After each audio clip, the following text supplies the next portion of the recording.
Welcome to Conversation with a Conjuror. With us today is Peter Turner. I'm Daniel Rivington. This is Alex Johnson. Let's get to it. I want to try one thing before we go. All right, Pete. I made a prediction. There's a single piece of paper here. I want you to think of a number, two-digit number less than 20. Okay, a two-digit number less than 20. Got one. What number did you hit? 17. Lush. That's great. It's great. There's no pre. Open your hand. Show there's nothing else in there. I mean, yeah, that's. Yeah, performance, mate. AJ, am I right in saying that you've just been writing a book? You said something you started a while back. Have you finished with that? How close is that coming to? Yeah, just finished it. You were a major inspiration with that. Actually, you have a copy coming your way. Oh, that'd be great. Also, I put one in there for Fraser too, because you two kind of been an inspiration to me. Actually, it sold out in 2 days, like completely sold out after I received it. There's a chapter in here, the last chapter. Actually, I mentioned you a little bit, so thank you for being an inspiration. Peter Turner is a man of many talents. Whether it's magic, music, cards, or anything else he puts his mind to, he always gives 100%. Many thanks to him for joining us today. Hi, Pete. How are you doing? Great. Thank you for having me on the show, and thank you for inviting me to be able to, sit in with you guys, because I've been listening to the rest of the conversations with Conjurors, and they're great. Thanks very much. Thank you, brother.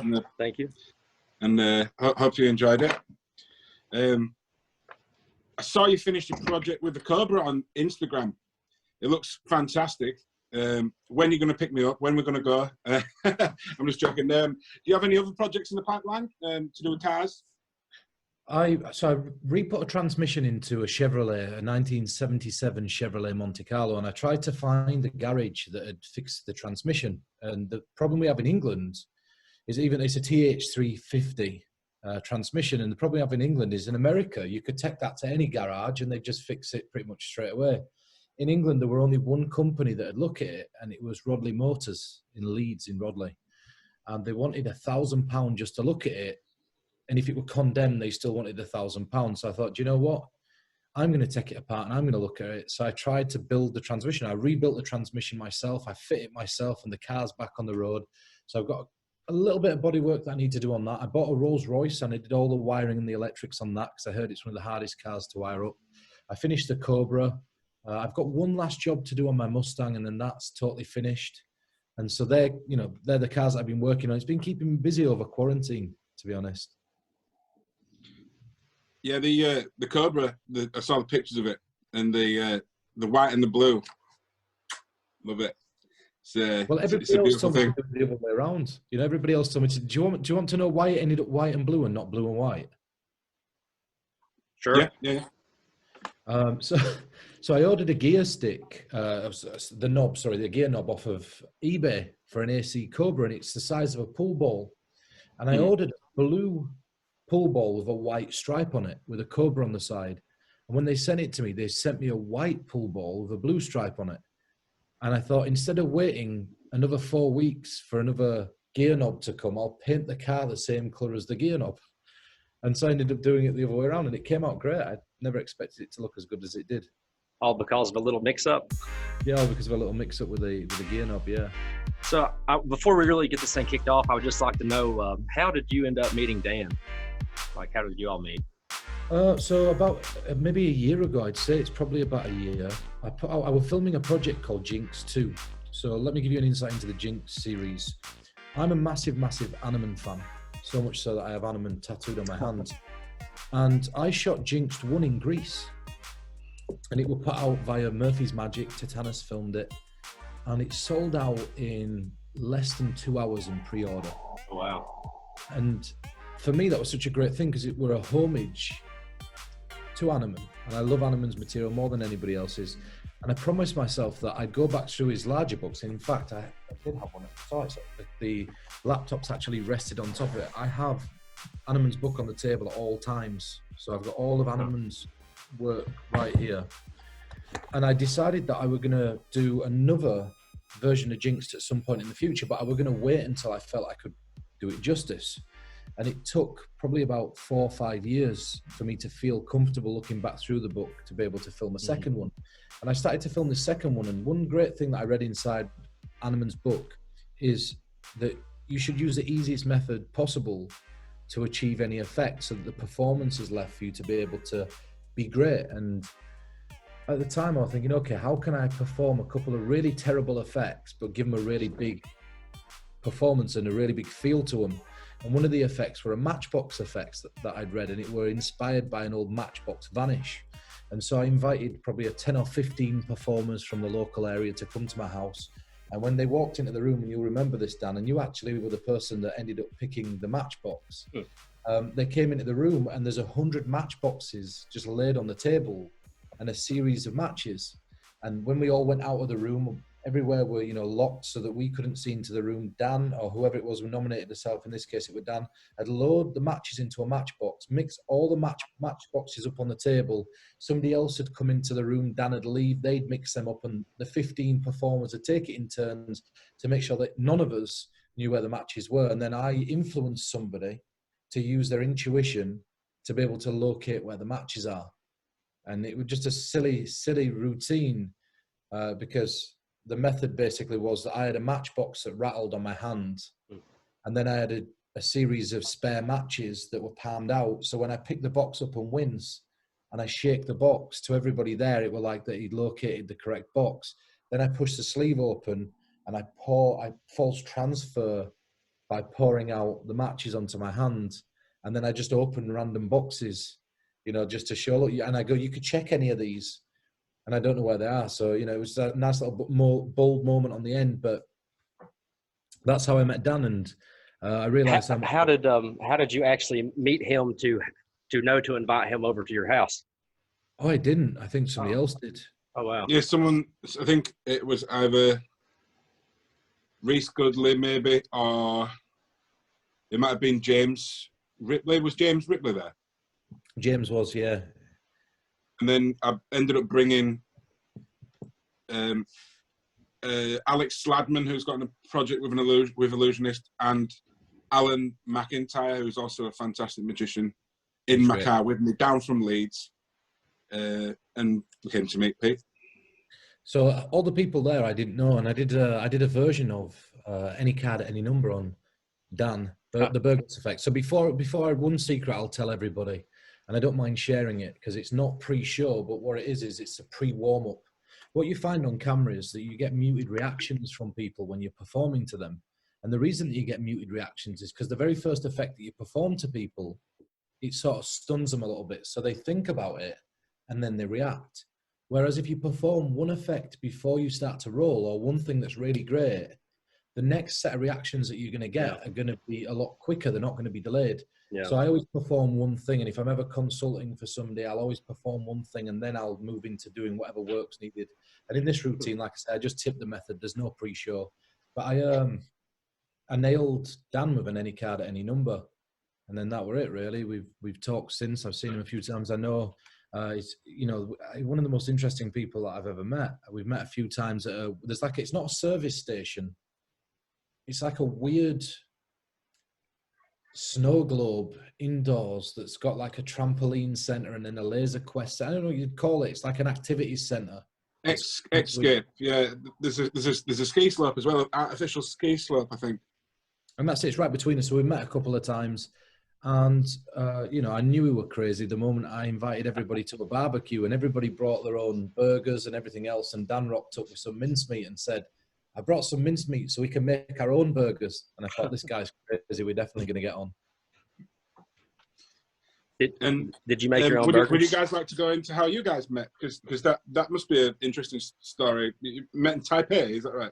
Well, let me tell you it from my perspective, and then okay, yeah. I'd like to hear it because it might be. So I go to I head over to Taipei. So I get invited to, and this is going to be one of the weirdest serendipitous moments. I got an email from a company offering me to go out to a convention called the Kabbalah convention, right? Mm-hmm. And so I agreed to this Kabbalah magic convention in Taipei, in Taiwan. And they say, oh, we're going to give you X amount of money. We'll fly you here. We'll pay for the flights. We'll pay for the hotel. We'll pay for your expenses whilst you're here. You won't have to pay for anything. You know, if you go out on nights out or whatever, we'll look after you. We'll make sure that you have a good time whilst you're over here. So I'm like, great. I love Asia. I love Japan. You know, I thought this is going to be a great experience to go to Taipei. I've never been before. And then it comes to 2 weeks before the convention. Now, I'm sure even the convention owners don't know this bit of the story.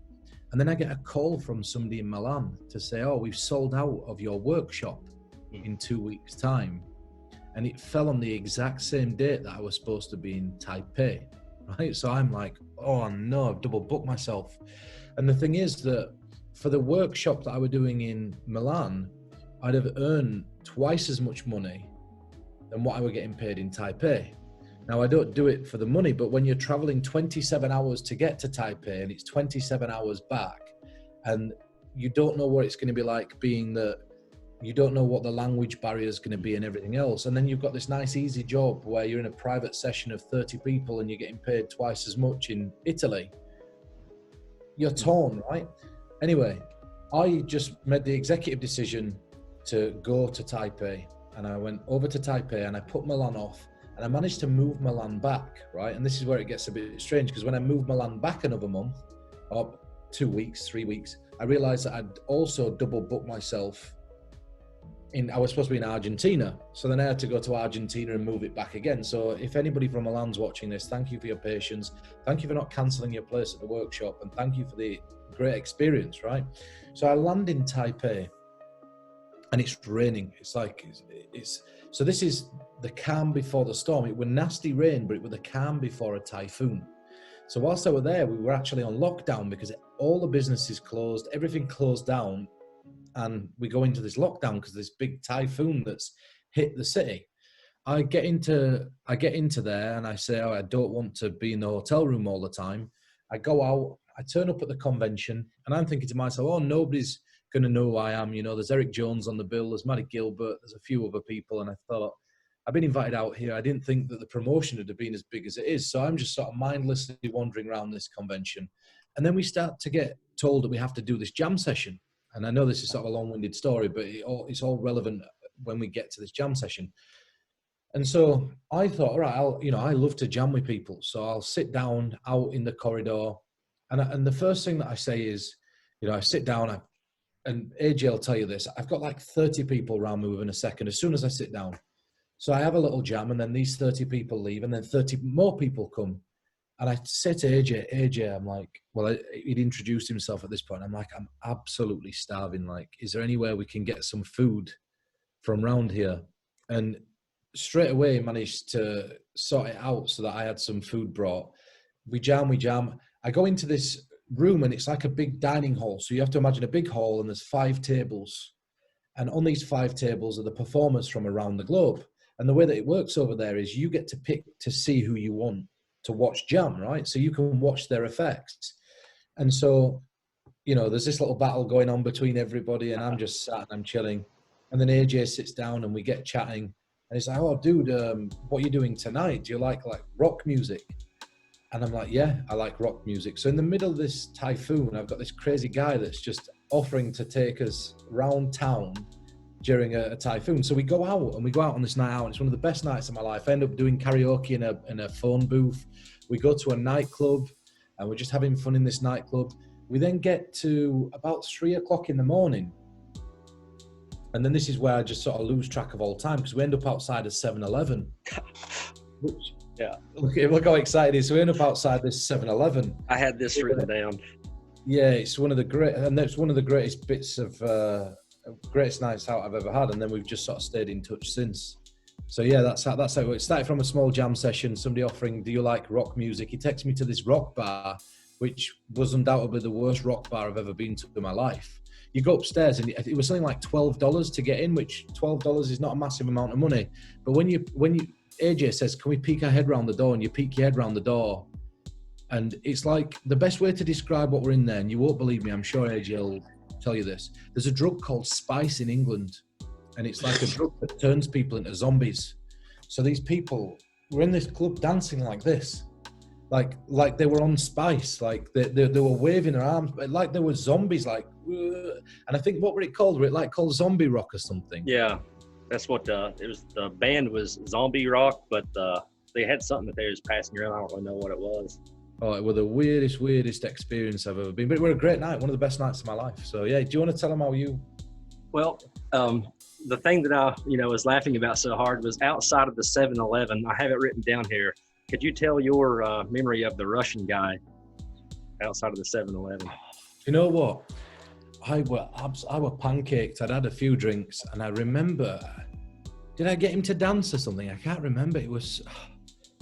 I can't remember you because I remember the guy I was talking to. This really because I think he was being a bit of a rough guy, wasn't he? A bit. Yeah. To start with, being a little bit of a rough guy. You tell him because I'm. So it was Pete, me, and my girlfriend at the time. We were standing there, and for some reason we're outside of that 7-Eleven. I don't specifically remember why. I think that he needed to go withdraw some money because Apple Pay wasn't working or something. But so this Russian guy comes up, and I don't remember who mentions it, whatever. But I asked if he wanted to see a card trick, and he's like, "Oh, are you all magicians?" And so what Pete ends up doing is like, "Here, look at the card," and he makes the card disappear. He's like, "It's down there, it's down there." He starts pointing, and the guy's like, "What?" And the guy just keeps walking further and keeps walking down, and then he comes back, and this dude just walking back and forth. I remember him. He started out, he were a bit abrasive at first, I do remember. But I remember getting into a conversation with him and telling him that I were a dance choreographer or something, just having a joke with him, and it was such a good night, honestly. It was just one of those nights where you could just have fun, and there were no... The problem is a lot of the time when you're working and when you're out and you're lecturing, you're not... In character is the wrong word, but you've got to remember that at the end of the day, it's a job.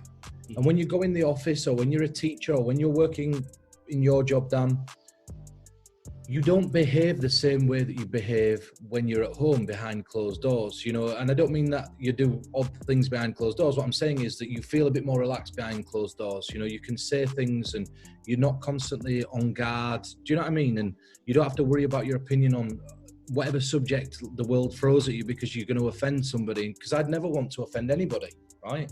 But it was just one of those nights where all that went out the window, and it was just such a relaxed vibe. It was such a great night. So thank you for that, AJ. Yeah, man. But nobody's offended. It was great. Even that guy was having fun. I was like, I'd never offend anybody. It's just the thing is like we're going through a testing time. So the best way to describe what I mean is this. So we're experiencing lockdown right now, and half the people in England are saying that the government should not be locking people down, and half the people are saying they should. Half the people are saying there should be draconian measures, and then the other half are saying let's catch it and let's heal.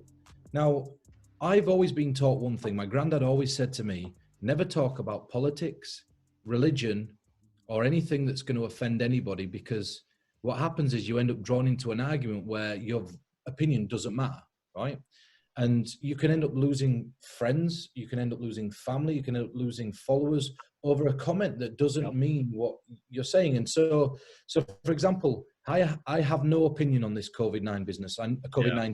I know that it's a nasty thing. I know that I've got to follow what guidelines the government are asking me to follow. I know that I've got to be safe because I have elderly relatives, and I'm doing that on the chance that there is something, right? Not because I don't think there's anything, but I'm doing it just in case there is, right? But if I come out and I have an opinion, let's say that I say I don't believe in any of this COVID-19 bullshit, this, and this.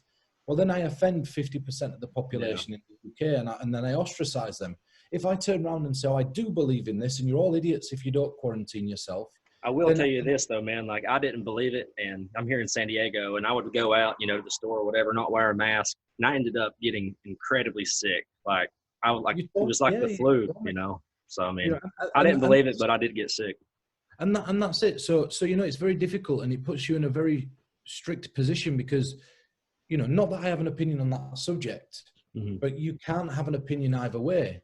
But in the comfort of my own home, the government might say something that I disagree with. That doesn't necessarily mean that I disagree with the government, but they might make one statement, and I disagree with that one statement. And that could easily be taken out of context publicly to make it look like I'm completely against the government. So do you remember whenever we went out that night, I was wearing a Marine Corps hat, and you know that I was a Marine Corps veteran, and you asked me what was my opinion on Donald Trump. And what did I say? It's like, pretty much same. Don't really have an opinion. That's it. Well, I think it's a struggle to, and you know what? For me, I'm really honest, and I'll be really honest in saying this. I live in my own little world, so I don't spend much time looking into what the government is saying on COVID-19 because I don't want to have an opinion. I don't read about it on Facebook because I don't want to have an opinion. The only thing that's important to me is what guidelines are in place and what I can do to ensure that I'm not putting anybody else's life in danger on the off chance that there is something there. Even if, for example, I thought there wasn't, which I don't have an opinion. But that's it. So it was nice to be able to not have to think about things. And, if I wanted to have 10 drinks, 20 drinks, and I wanted to end up asleep outside a 7-Eleven, that night would have been one of those nights that had have happened because there were no consequence. And it was really refreshing to be able to do that. So thank you for that. Yeah, man. Thanks for being there for me, and, showing me a great night as well. I can remember being outside of that nightclub, and I had a reputation there for being, the magic guy. And the bouncer there, he asked me to perform, and then I was like, no, not me tonight. Let's let Pete do it. And man, you blew my mind with so many things. Like whenever the card ended up under the beer bottle, do you remember that? Yeah, well, I used to be. So an insight to most people don't know this. I used to be a card magician. I used to practice card magic, close-up coin magic. Levitations were my favorite thing, and I did that for a long, long time. And then I lost, and you're probably not going to be able to see this on camera, but I actually lost the tips of 3 of my fingers. So this hand, I mean, my hands have got paint on from Spain, but this fingernail, if you look at the fingernail, it doesn't actually have a tip on it the same as this one. It curves, and this hand doesn't straighten. So this one straightens, and this one's all bowed. Mm-hmm. And you can see, if you look at it like this, the fingers are twisted very slightly, like the tips are not right. And I slammed a door and I were on one side and my fingers were on the other side. And I got told, I remember going to the hospital and I had like a handkerchief or a pillow cover or something around my fingers. And my dad were really angry that I got him out of bed at 8:30 in the evening to come out, to drive me out to the hospital. And I remember holding it and I weren't crying, I wasn't making a fuss. And he's like, I can't believe that you've got me to come out my way. I've had a long day at work. And he's like, this better be serious. He goes, if this is nothing less than a broken hand, I'm going to be really upset. Right. And at the time I'm thinking and he said to me, get rid of that. It looks scruffy. So at the moment he said that, I let go of it. And he saw the fingertips, the ends of the fingers hanging off, just held on by the skin here in this pillowcase or whatever it was. And he went, put that back round your fingers. Let's go to the desk. And my dad had just said, I think he's broke his fingers. And so they never rushed me through. But as soon as I lifted it off and showed the nurse it, instantly straight through. And then I got through to surgery and they said to me, look, the anesthetic is not working.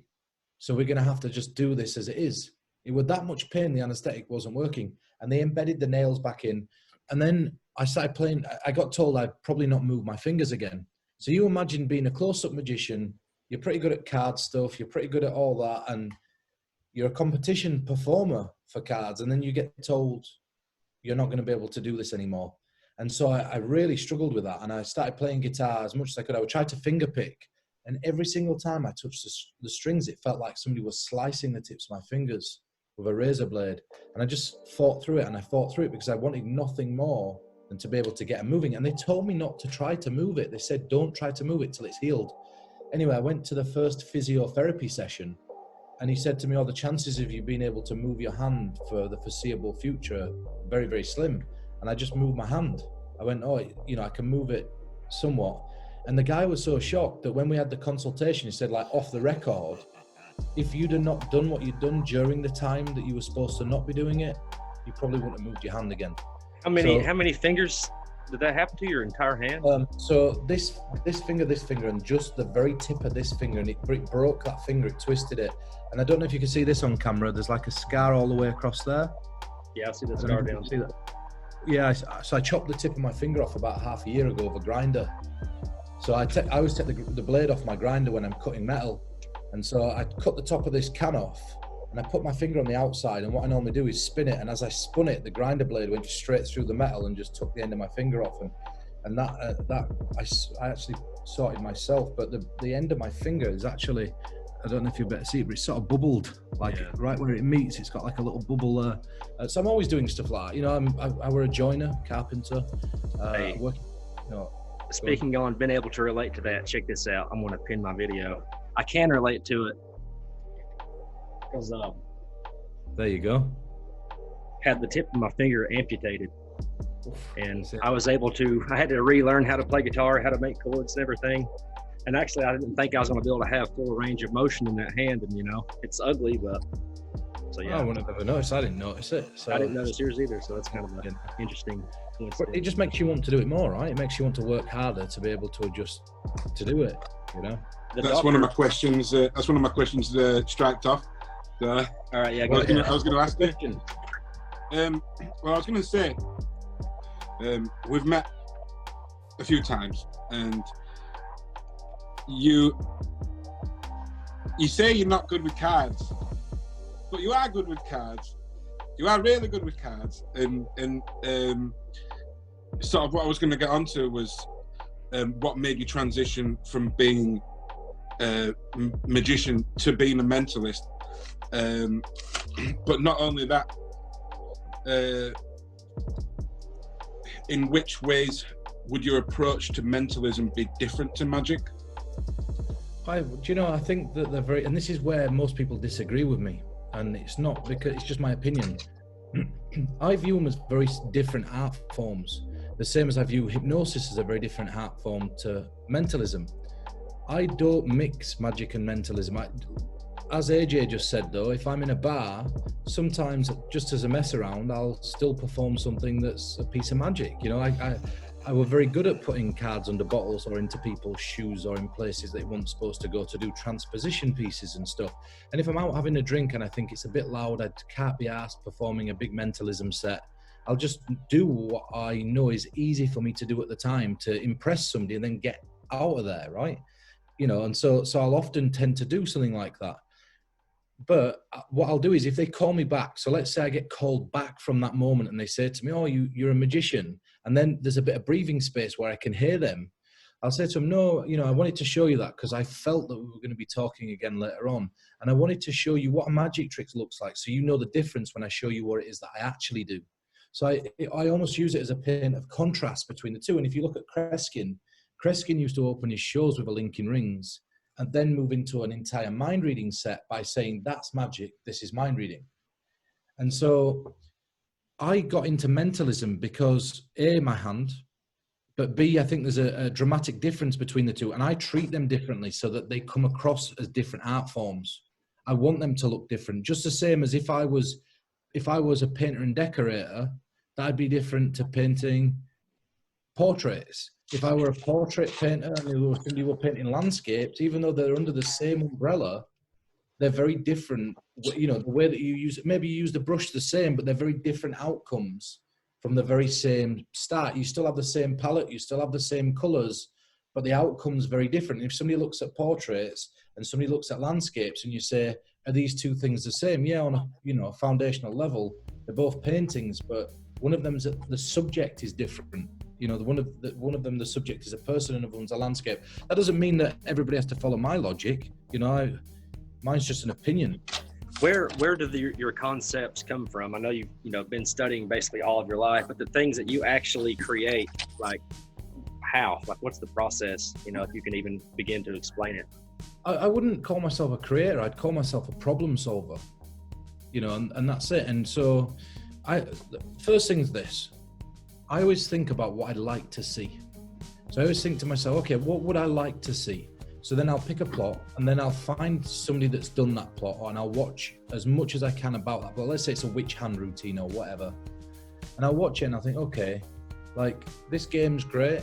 You know, we're doing it with a £1 coin and this is a great game on the fly. How can I make that seem bigger? So now instead of using two hands, if I use two black envelopes and a £5 note, and I say to somebody, if I don't manage to find the envelope that contains the banknote, you get to keep what's inside, right? And so let's say, for example, that I were using marked envelopes. Now, bear with me here, because there's a really beautiful little thing I'm about to share with you. And if you're watching this at home, pay attention, because this is a good little tip. Imagine I marked both the envelopes so that I could identify which envelope were which, right? And then I said, I'm going to turn my back. I'm going to turn away. I want you to place that banknote into any one of these two envelopes, and then take that piece of paper that looks like a banknote and place it in the other envelope. So there's no way these envelopes could be marked because you decided which envelope the note were going to go in and which one the paper were going to go in, right? And now I turn around and I perform Tequila Hustler. So any method that's a propolis version of being able to guess where it is. And in that scenario, it'd be very easy, you know, because you're just pointing it, is it in this envelope? And they can answer yes or no, liar or truth teller, whatever. I'm going to turn my back. You can switch the envelopes round if you want. You don't have to. But the beauty is now that when I reveal the banknote the first time, think about what's happening here. I reveal it, but now I know which envelope the banknotes are going to be put in from that point because the envelopes are marked. So I killed the markings at the beginning. And now they could put the put the £10 in there, do the same, and I can ask them one question now and just say, is it inside this envelope? And if they could say yes or no, I go, you're lying again this time, there it is. Let's put a £20 note inside there and then finish with a check for £1,000, right? You know, so it grows. But just by changing two hands to two envelopes, the coin for a banknote, all of a sudden the gravitas of the entire routine feels much larger, and it grows exponentially because there's a £5, a £10, a £20, or a £10, a £20, and a £1,000. All of a sudden now you've taken what's a simple 50-50 concept, you've give it that game show feel which it needs anyway, but you've also put a competitive edge onto it, which means that there's a prize for the audience to win. And it's, even though it's a 50-50 every single time, I mean, bar obviously them choosing to lie or tell the truth might alter the variables mathematically, it seems to grow. Whereas when you're doing a witch hand routine and you do it 3 times in a row, well, it's the same 3 times in a row, right? Whenever we were in Taipei, you pulled me up for the witch hand with the coin thing. And I got to be honest, man, whenever I was on stage with you, I was really, really nervous that I was going to, mess up, even though it was genuine. You knew which coin was in because you said you were influencing me. But was there really a certain amount of risk, or is it, I mean, because you completely floored me with that. Well, so that's my own witch hand routine.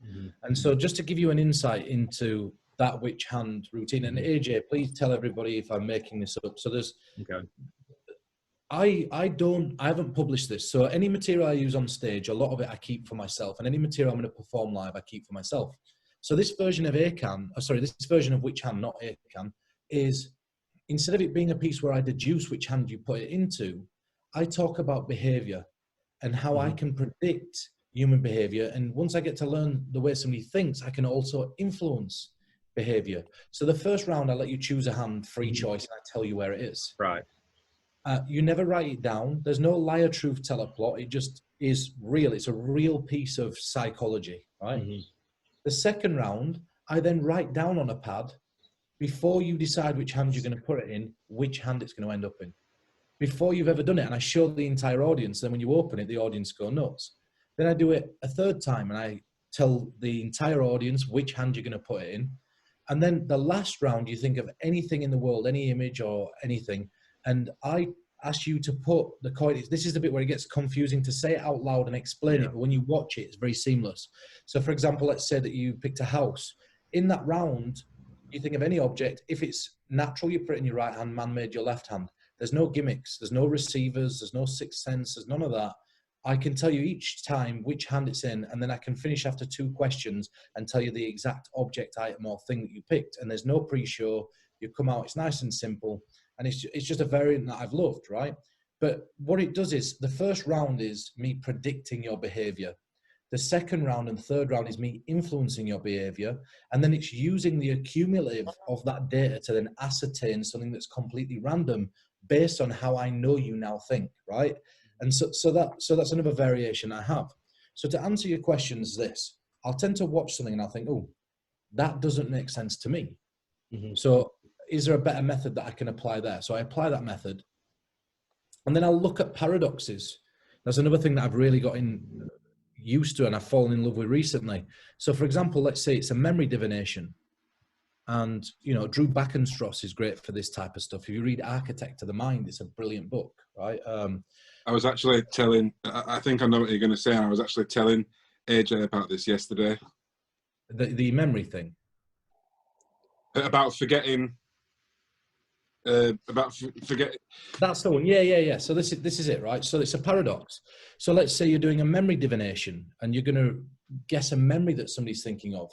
What I'll do is I'll try to find inspirational stories about memories or paradoxes that use memories, because what happens there is when you search up these paradoxes, all of a sudden there's a really interesting plot. So I'll share with you a plot. You know, you could ask your audience, if you were to choose between erasing every single memory you've ever had, but only being able to make memories from this point. Yeah. He mentioned that yesterday.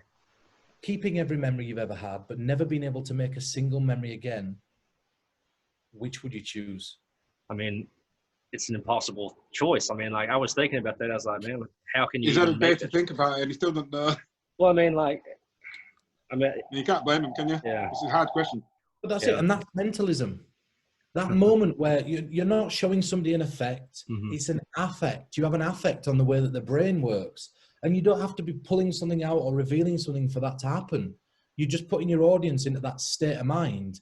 And then when you move into the routine's just the confirmation of the metaphor or the confirmation of the paradox, right? And it really is, it's a really big thing, but all I tend to do is that. So I'll find what I want to do, and then I'll solve the puzzle, solve the way that I'll do it, and then I'll refine it, and I'll mess it up. Let me ask you this. I think it was in Jinx 2, whenever you were at the car dealership and you had, like, I think 5,000 pounds. Oh, that's Bigger Fish Files. Okay. In that routine, was there any, I mean, I know that, you're very skilled and talented at, making everything you do be successful, but was there any real risk? And if you would have somehow goofed it up, would have you really handed over the money? I would have handed over the money, but this is the beautiful thing, is in that routine, the only way that somebody can mess it up is if you're not explicit with your instructions. And it relies heavily upon people being able to listen and follow instructions. And that's why the two people were chosen very specifically for it. And what's great about it is, it doesn't, when you watch it, you might not remember this bit, but the only caveat in that entire routine is that they have to pick the same soup. The only difference is that one of them has to pick a picture and one has to pick a number. So there's a varied spread of different cards that have been thought of simultaneously. And then it moves into that performance where I reveal it, right? But I give myself watch it back. There's a very clever piece of language that I didn't explain in the explanations, but I give myself the spread of the picture cards. But it's, almost Colossal Killer, but verbally. That's the best way to explain it. But yeah, if I'd have messed up, I'd have probably given the £5,000. Not because I have £5,000 to give away like that, but what I'd have probably done, to be honest with you now, is if I messed up that badly, I'd make somebody an offer that they couldn't refuse. So let's say, for example's sake, I were performing on you, AJ, and you won £5,000, and I said the £5,000 is yours, right? And I said, this is the bit that's going to give you, I'd have to script something there, but this is going to be one of those moments where you're going to question yourself and question your own motives and morals. Yeah, I mean, I wouldn't take the money, Well, no, I'd give you the money, but then I'd say, parked outside, there's a Mustang. I've got the keys to the Mustang here. Do you want to play one more game where you get a chance to drive away in that Mustang with that £5,000 that you've got right there, right? And then what I do is I just go on to something like a, billet peak or something, or I'd have to up the ante where then they lose the £5,000. And do you know what I do? I take the £5,000 back and I just smile and I say, you know what? Let's go get a couple of drinks. They're on me, and sort of then but I tried to push it, and you probably find, I mean, to be fair and to be realistic with you, if I'm being really honest, that were a controlled scenario. I'm with people that would, like you guys, do you know what I mean? It's people that I don't know, I know you guys, but I didn't know them. I knew them via a friend of a friend, and they were being filmed, so they probably would have done the right thing on camera, and they'd have bet for the Mustang just because they felt it was the right thing to do for the narrative of the performance. Do you know what I mean? Yeah. But yeah, so there was an element of risk, and I would have paid it, and if the person had refused to bet any further, I'd have had to live with it. But I'd have put it on camera. Yeah. And it would have been the best piece of footage that I could have shown to prove that this is how explicit and clear you need to be with your instructions when you're performing, because that's what it cost me to learn that mistake. You could make a new YouTube video saying, yeah, I was gonna say, this is a mentalism learning, a mentalist learning from his mistakes. You already did one before where you went over the video. That was a good one. And we were speaking earlier that you are now going to be doing consultations for people by reviewing the content that they send to you. So have you already been working on that, or have you received many submissions? So we had, I think we probably had about 300, 400 submissions. Right? We had a hell of a lot. There were me and Nathan, and there's going to be 3 parts. So the third part, we've not selected the rest of the videos. So if you guys have any videos you want to send, feel free to send them over. I did 3 performances today, and I edited together 3 performances today. Now, what's really funny about footage, so let me give everybody an insight into how this works, because people don't realize how much work actually goes into this, right? When we filmed the Bigger Fish files, which you just mentioned, AJ, you know, I had Jacob Smith flying from America. So that was the first thing. Then we did a strict 1.5 week shoot. Jacob flew back out. Then I hired somebody from England, and I had Casper working with me, and we did another 3-week shoot. And it was 5 weeks every day shooting, and it were intense shooting. And then when we came home each day, we'd unload the footage, and after unloading the footage, we'd then start editing. And it was 2 months of solid editing. And we're not talking 9 to 5 editing here. We're talking, we'd get up at 8 o'clock in the morning. We'd be working till 2, 3 in the morning, have something to eat, go to sleep, be back up at 8 o'clock and repeat for about 2 months. Now I've been editing, I shot, me and Nathan come round and we shot a video outside. We social distanced during this video, and we stuck to, again, the... And you're talking about Nathan Lindley for people at home? Yeah, Nathan Lindley. Zach was here. And we social distanced, so we stayed our distance. We stayed a full table length apart. And I perform an effect on him, and that's not made it into the video yet, because I've not got to that part of the video. And I performed an ACAN on him, and I performed a version of the Burglass effect that I read in Theatre of the Mind, right? And I perform it outside, and then he didn't come in the house. We, like I say, we stringently stuck to the government guidelines, but then we filmed the video out in the garden, keeping our distance. And we went through a few of the videos on there that we wanted to review together. And I thought, okay, this is great for part 2. I want to do a part 1. So today I sat down, and this morning I went through 3 videos. I recorded myself. Now, bear in mind, when you watch these videos and you're stopping and starting and stopping and starting, each one of them is about 10, 15 minutes long. You know, it's a 2 or 3 minute performance that's broken down over 10, 15 minutes. And now, so you're sat for that initial 10, 15 minutes. Let's say that you screw up your intro script. Now, I'm fairly good when it comes to recording on camera now, so I don't screw up so much.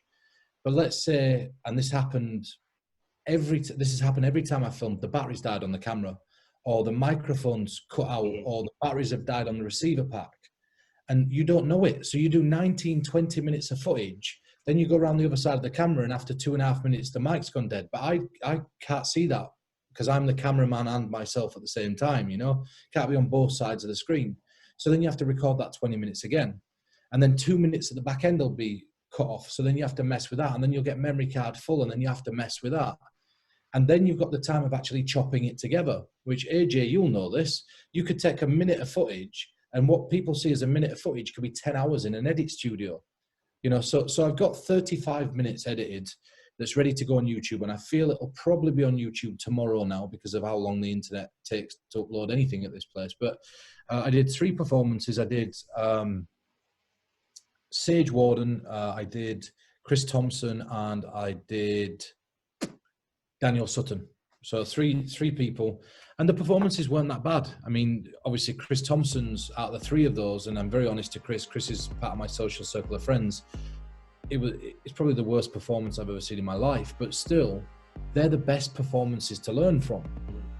You know, because what you're looking at is if you don't get an understanding of how the audience react to a bad performance, they're the best videos to watch, because when you watch it, you can hear the audience saying the things that they say that you don't know about. And in the video, I recommend taking a mic or a recorder and just putting it in the middle of a room and just recording the audio so you can listen to how the audience are reacting throughout the performances. And you might hear on this recording one of them saying, oh, that's the bit there where he's doing this. And then you know that you need to make a moment of performance to cover that. right? You know, whether it's, even if you're not doing something at that point and that's just your audience's assumption, it's a good moment to change so that they know nothing's happening in that moment. And it could be something as simple as you've just reached down to your pocket and they're going, oh, he's doing something in his pocket there. Whenever you were, that one YouTube video that you showed a couple of weeks ago, I think it was, you said, it's the one where you said, yeah, I know where I was at that moment in life. And you said the camera guy was here and you said the angles were bad and everything. How have you been able to develop, your camera help? Are they magicians themselves, like, knowing what to film and the angles to film? Well, what happened was I got so bothered by the fact that everything was missing when I recorded it. Like I'd hire actual camera people. I'd spend out on money. So what I do is I might spend £400 for an afternoon of recording and editing. And £400 a lot of money. Mm-hmm.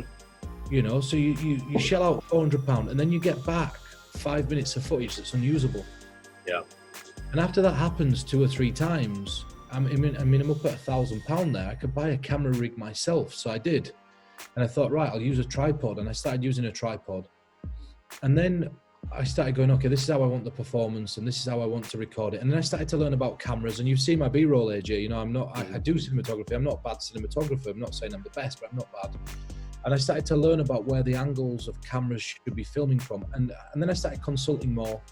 And the problem was when I was consulting and I didn't have an understanding of where the cameras should be, is that you could never say anything to the cameramen, because if you said, because you just didn't understand how the cameras worked. Whereas now, if I look at a camera and I notice, for example, that I think that it's too bright, and there's no histographs on the camera, or I'll say, roll up the aperture and just roll it right up, or does anybody have an ND filter? Let's bang an ND filter onto the front of it, or let's move slightly into the shade, so that this is not blowing out. And it started like that, little things that I noticed that were going to save them a lot of time. And then I'd learn the difference between American and English shooting, and I found a formula that worked, that we're getting consecutively good pieces of footage from. And then whenever I hire anybody to film now, or anybody works with me, I'll say, this is where I want you to stand and this is what I want you to film. And the one big secret that I learned, and I mentioned this in that video, is shooting pickups. Things that you can shoot after the performance that only take 10 seconds. Like if you're dealing cards down onto a table, refilm that little bit close up. Refilm all the pinnacle bits of the performance. Your spectator, it's not a camera trick because you performed the routine, the spectator's already reacted. And if your cameraman's savvy and you've trained your cameraman can say, the camera were a little bit shaky when we were dealing the cards. Do you mind if we just film dealing the cards down again? No spectator on the planet's ever going to think anything about redealing cards onto a table. Right. But let's say, for example, that you mess an A can up for whatever reason. Let's say for whatever reason, somehow, you mess it up and you end up having to get them to nudge 2 cards and do this and mess about and backwards and forwards. Well, what's brilliant about that now is that if you ask somebody if you could just shoot them dealing the cards close up, well, you can cut to the close-up clip and then cut out the bit where you had the wiggle room. If you wanted. I mean, I don't advocate that, but I'm saying if you're shooting a TV performance and you want to represent yourself in the best light on television, it's something to think about. And just by asking your camera crew, could you get a pickup of this, please? It just makes a big difference. So the honest answer to that question is it was just out of necessity, because I had so many bad bits of footage and so many times where I'd spend hours and hours, and I'd have to have workarounds in edit, and something that were filmed wrong. And you'll know this, AJ, you could attest to this. You're a cameraman yourself and you edit. If you film something wrong, you have to spend 6-7 hours fixing it in post. For something that could take you 20 seconds live. One of the things that I've asked you about in the past were your Instagram videos, like the one that you filmed in Taipei, and then the one I think it was Buenos Aires or wherever. It's a challenge for some people, like to film and put things onto Instagram, but your editing on those videos were really good. So do you edit on your laptop and somehow convert it to where it's the appropriate, format for the phone viewing Instagram? How do you do that? Well, now you're asking me a question because I'm very bad with technology. So those edits, the edits themselves on those get looked at, and then I'll put a day in between them, and then I'll look at them again, and then I'll put a day in between them, and I'll look at them again, and then there's a trick with editing. So from the editing perspective, forget the frame rate and stuff and the quality and the upload quality for a minute, because I'd have to, that's an whole thing in itself. But there's this thing called match cutting. So let's say there's this bottle, and let's say you're filming something and the subject's here, whether it's an aeroplane, and this aeroplane's moving very slowly this way and it gets to this side of the screen. If your next clip that you cut into appears on this side of the screen, what happens is this. So you're watching this and it goes, and it looks like a really horrible edit, right? So what I try to do when I'm editing is match cut. So let's say, for example, I have a banging piece of footage where something's happening here, right? And I have this one piece of footage where something amazing is happening here. And then I have this piece of footage where an aeroplane's just on the tarmac. Yeah. Driving, I suppose the right wording is moving from here to here. Mm-hmm. So what you get is now this really banging piece of footage. Now this aeroplane moves people's attention across the screen. And when it reaches here, now I'll cut to this clip here, so that your eyes are always following where the action is. Mm-hmm. And if you look back, I have a video that's listed called Life, Life, Life. It's a 3-minute video, but all the way through that, I'm controlling where you look, and I'm controlling where your eyes are following by placing the subject in certain places. Now, if the subject's right in the middle of the clip, and let's say there's a piece of footage where I'm moving forwards, but the next piece of footage is a stationary piece of footage on something small, what I'll do is I'll put artificial movement in so that the camera looks like it zooms in and it's just scaling in. So what I'll get is this clip where it's moving forwards, and the next clip looks to be moving forwards as well, right? And so I think about that when I'm editing, so that the consistency of the edit looks great. But to answer your question about how to get it to look good on Instagram, that were a problem, because every time I uploaded something on Instagram, it looked terrible. And it's because Instagram has this really weird algorithm. When you upload a HD video, it doesn't work. And if I remember correctly, you have to upload it in something like 640p, which is right. Yeah. But you actually edit on your laptop? Well, I edit in Final Cut Pro, and I use my laptop. I know there was that one scene where the camera went through the baggage claim.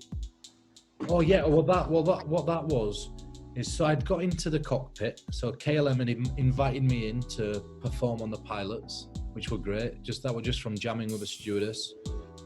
Then I get invited into the pilots and the co-pilot. I film in there, and the idea at that point was, this is incredible. You know, like I've got this little bit of footage, and I have a GoPro. So what I did is I just pinned it onto the bag, and I see it come around the cargo hold, you know, where you pick the baggage up.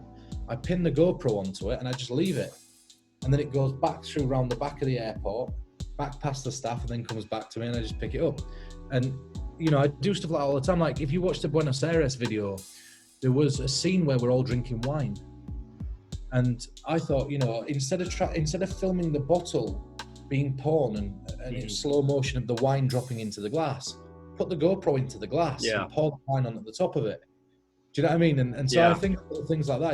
It's just being creative and thinking of different shots like that, and then, you know, finding the right frame rate. If you want to put it onto Instagram or whatever, just run a Google search and put what are the best settings for this, and that's all I ever did. And I don't remember them off the top of my head, but I hope that answers the question. Yeah. Now, people are starting to receive their stack watches with from Illusionist to some rave reviews. Thank you, Nathan Lindley. Do you know what? Honestly, so I sort of thought this might come up, and there's a few things that I want to address because I knew you'd probably mention it. So the community is divided on this product. I can't specify how many have sold, but it's safe to say that they've sold a lot. They sold out a pre-order. They sold out a second pre-order. You know, they're selling faster than what we can get them sent to us. And all I can ever say is that when you look at, and I don't get a penny for them. I don't get a penny. I'm on a salary basis, a retainer. I don't get a penny for that. And so whenever you look at anything, you've got to look at what the motivation is. And some people said it were a quick cash grab. Well, it's not, because I don't get anything for it, right? And if you look back at Bigger Fish Files, which you mentioned earlier, which were 2 years ago, I mentioned the watch on Bigger Fish Files. I could never create the watch because I didn't have the right people around me to be able to do it. I never had a team behind me to be able to push me. And a lot of people said I sold out when I joined Illusionist, but I didn't. Somebody aptly put that I bought in. I bought into a company that look after me very well. If I'm not feeling like working because I'm ill or I don't feel well or I'm not mentally in the right place to do anything, they give me breathing space. They let me be me. and they'll let me work on what I want to work on. And if I want to go lecture in Taipei, they'll let me lecture and they'll still pay me.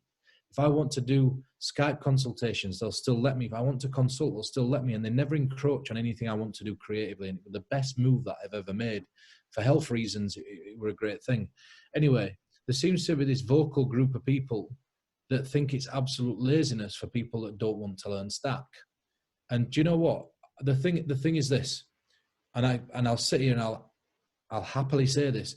I've learned more card systems than anybody else that I know. And that's because I've done this since I was 4 years old. I know about 10 stacks. My favorite stack of all is not stack. It's not mnemonica.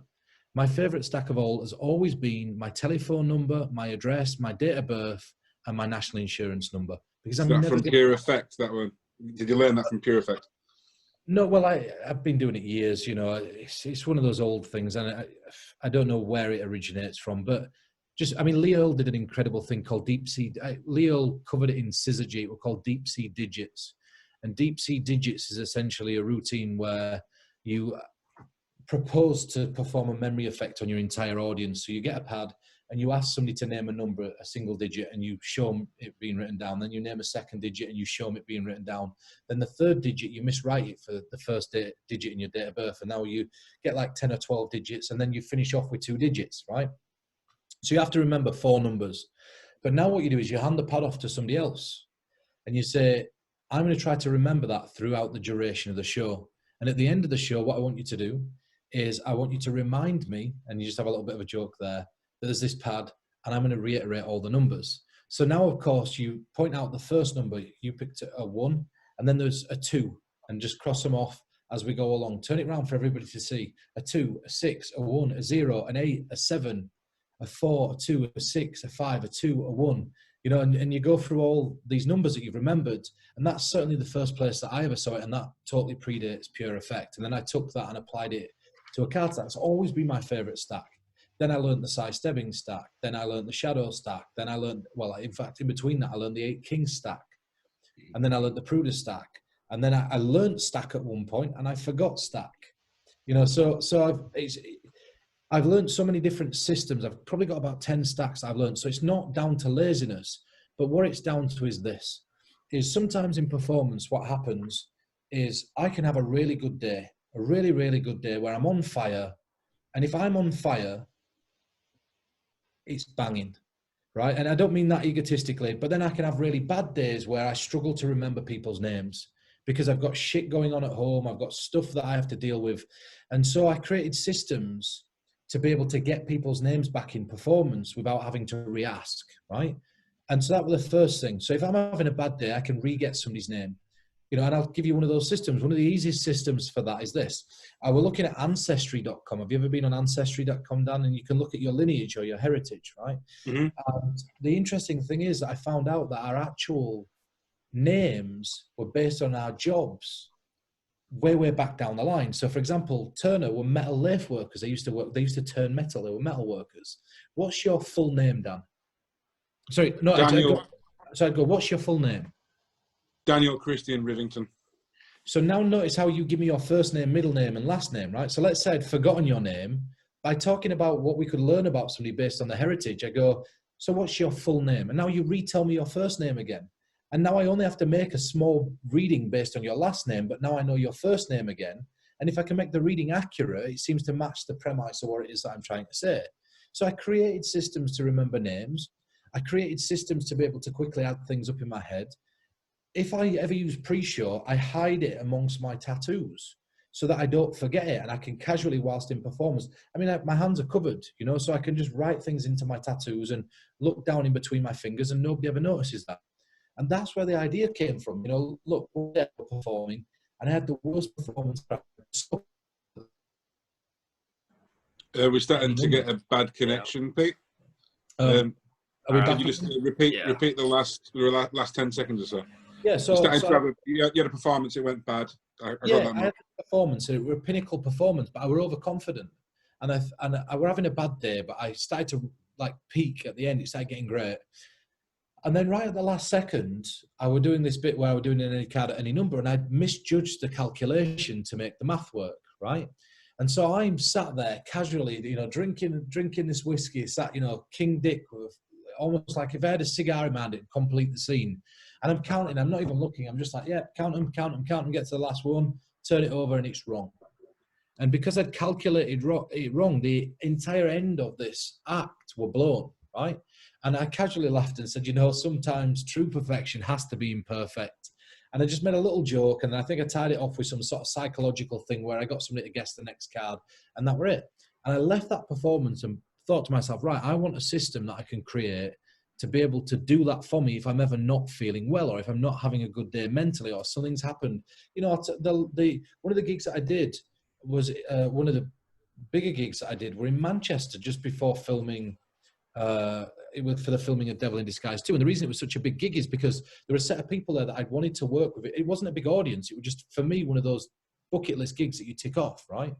And on the phone call on the way there, my sister had called me about my dad's funeral arrangements. So imagine getting off the phone and saying, yeah, we'll talk about it tomorrow. We'll talk about cremating my dad's body, putting the phone down and then going into a performance. In a performance like that now, try to remember Stack. Do you know what I mean? And there's going to be times like that where things happen. And so I had to keep level-headed. And also, if you don't practice it on a regular basis, like I've worked with mnemonica in the past, and I struggled to remember it, even though I had it memorized. I knew if you'd have said 24, I'd have known the card that would have been there. You know what I mean? I'd memorized everything. But after not using it for a couple of weeks, even just a couple of weeks, it just evaporates from my mind. And if I said to you, give him a cut under the table, now give him another cut, now give him another cut, and now the 3 of spades is on the face, what's the 16th card? Do you know what I mean? I actually have a performance video that I filmed of you at Blackpool, and you had the guy put the cards behind his back and cut, and I was like filming from this side. Would you like me to put that over here? Well, I don't know where it is, so okay. If it were filmed at Blackpool and I don't remember it, probably not. Okay. But no, it's like I say, I'm very honest and open about things. And at Blackpool, what Blackpool is, so for anybody that hasn't seen me at Blackpool, we all tend to get together, have a big jam session, a few drinks, so you never know what those performances look like. It's not that I'm hiding them from you. Yeah. It's just I'm very protective over my live stuff, and I've always said that. It was great. It was great, though. Well, it might only be one script that I want to keep for me. Do you know what I mean? It's not a case of not having the performance to be aired. I mean, I could show you. Have you got a deck there that we can use? Yeah. Do you have a deck, Dan? Yeah. So we have 2 decks. Now, out of the 2 of you, one of you is going to think of a card and one's going to think of a number. For a second, AJ, what I want you to do, and take your time on this. Let me take out the jokers, though. Yeah. And Dan, you take your deck out of the box as well.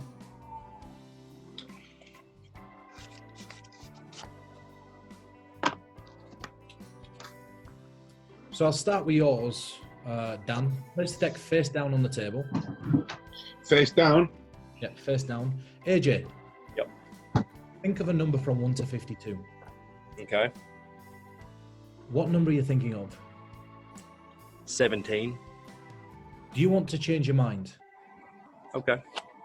What do you want to change it to? Do I tell you? Yeah, please. All right. 23. Are you happy that's an entirely fair choice?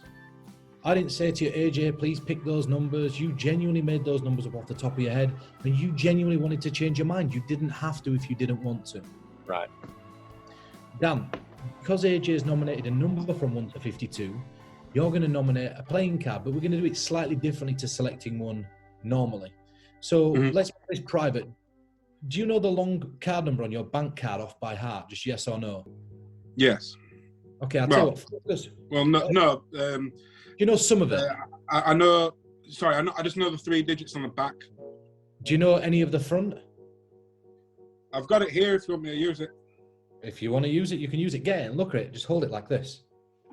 Yeah. Keep it toward yourself. Don't let me see it. Focus on the first digit for me. Okay. Just to make it more random, let's imagine we took a dice and we rolled it on the table and you added, say, 2 to whatever number is the first number on the bank card. You're happy that that's random? Yeah. So we have reds or blacks. Take one from me, Dan. I will take the reds. So just keep changing between heart and diamond in your head. Now, AJ, whenever you want, I want you to tell Dan to stop. Dan, don't tell us where you stopped. Okay. All right. Stop. You were changing your mind there, Dan. And if AJ had stopped you one beat later, this would have been entirely different, right? Mm. In fact, if you were to change one more time, where would you be? If I was to change one more time, I would have been on diamonds. And you could have done that. You really could.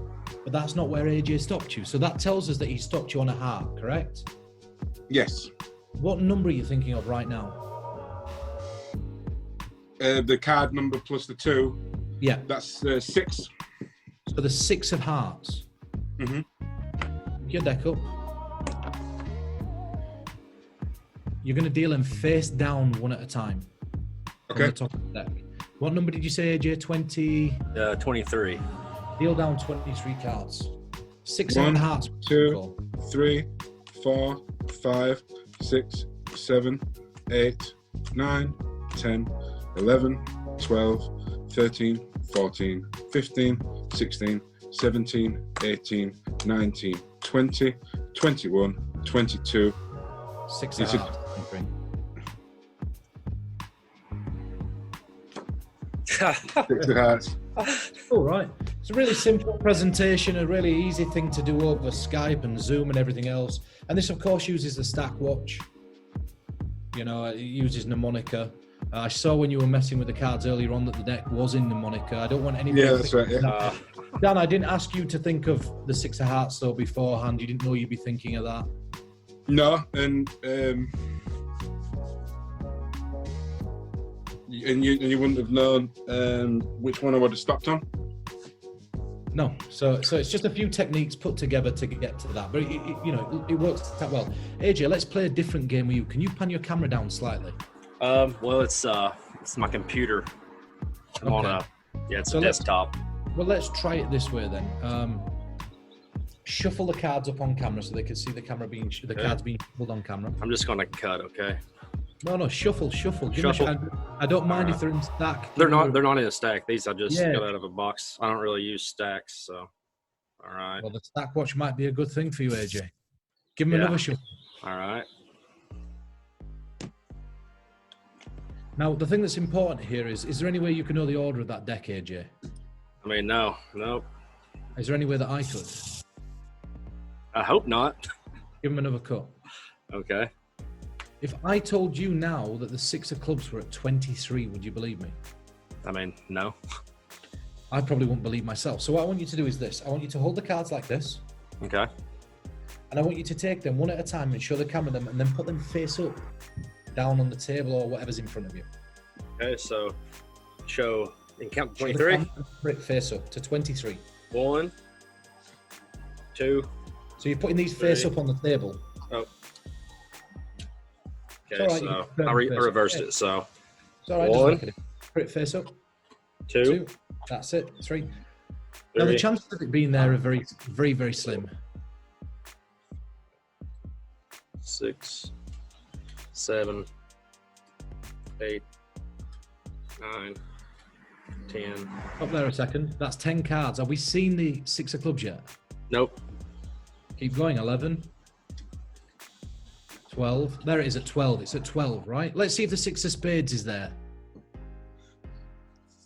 Okay, next. 13.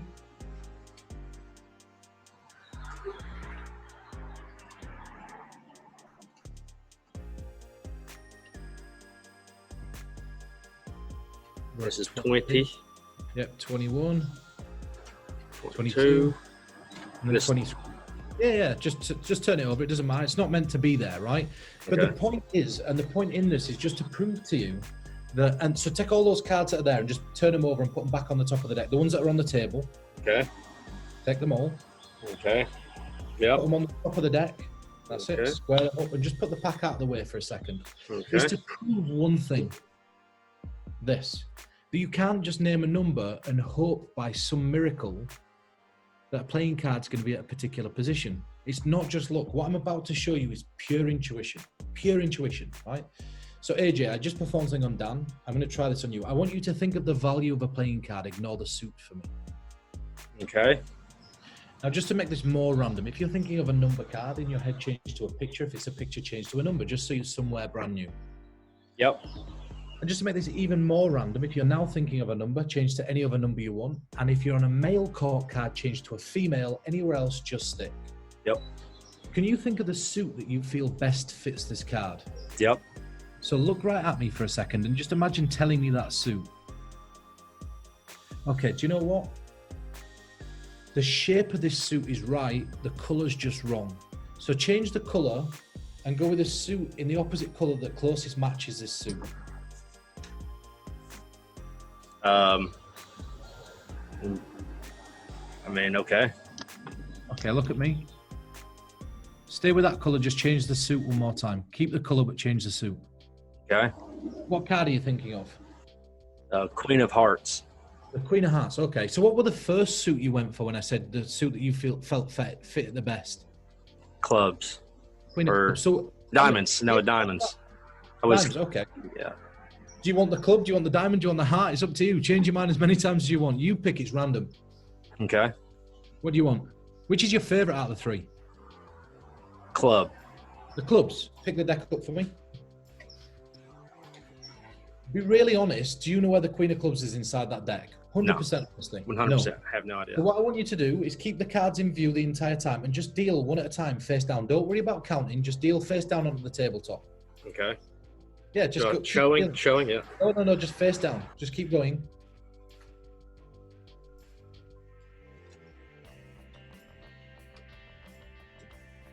You can stop wherever you want.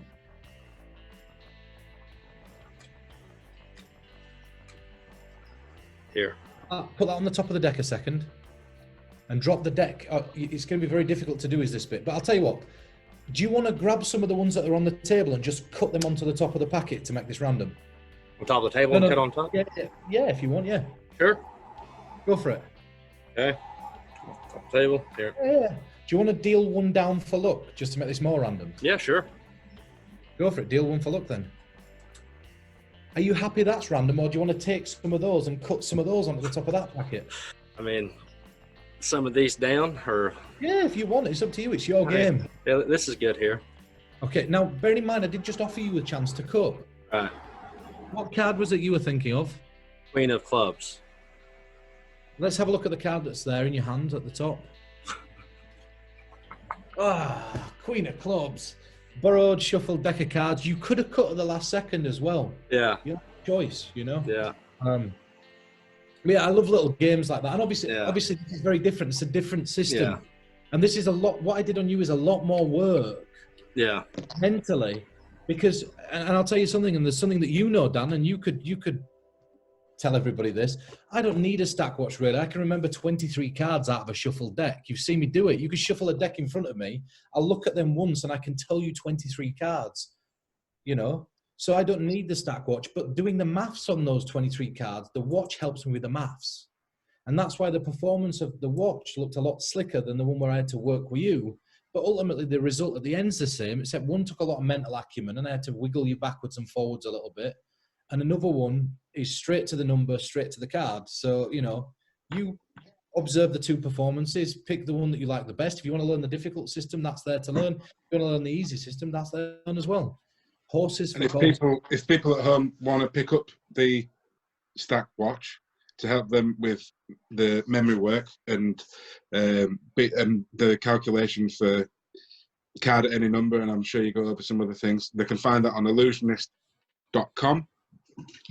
Now, I wanted to get onto a subject about consulting, and you've been well known for being a top consultant for many years. For anyone at home wanting to follow suit, how would a person get into that? Consulting's a very strange job, and do you know what? This is the thing. A lot of people, everybody's calling themselves a consultant at the minute, right? So there's several people that I know that are prevalent characters now on Instagram and everywhere else that are calling themselves consultants. And what happens is they come out and they make these big claims how they're consulting for the biggest names and this, that, and the other. And the honesty is, and I'm very honest about this, that 98% of consultations are from people that are just getting their start out in that performance realm, that want help of a show reel, or want help of a pilot, or want help with a stage show. And it's not people like, you know, you're not getting phone calls every day from your David Copperfields, or you're not getting phone calls from your David Blaines and your Darren Browns.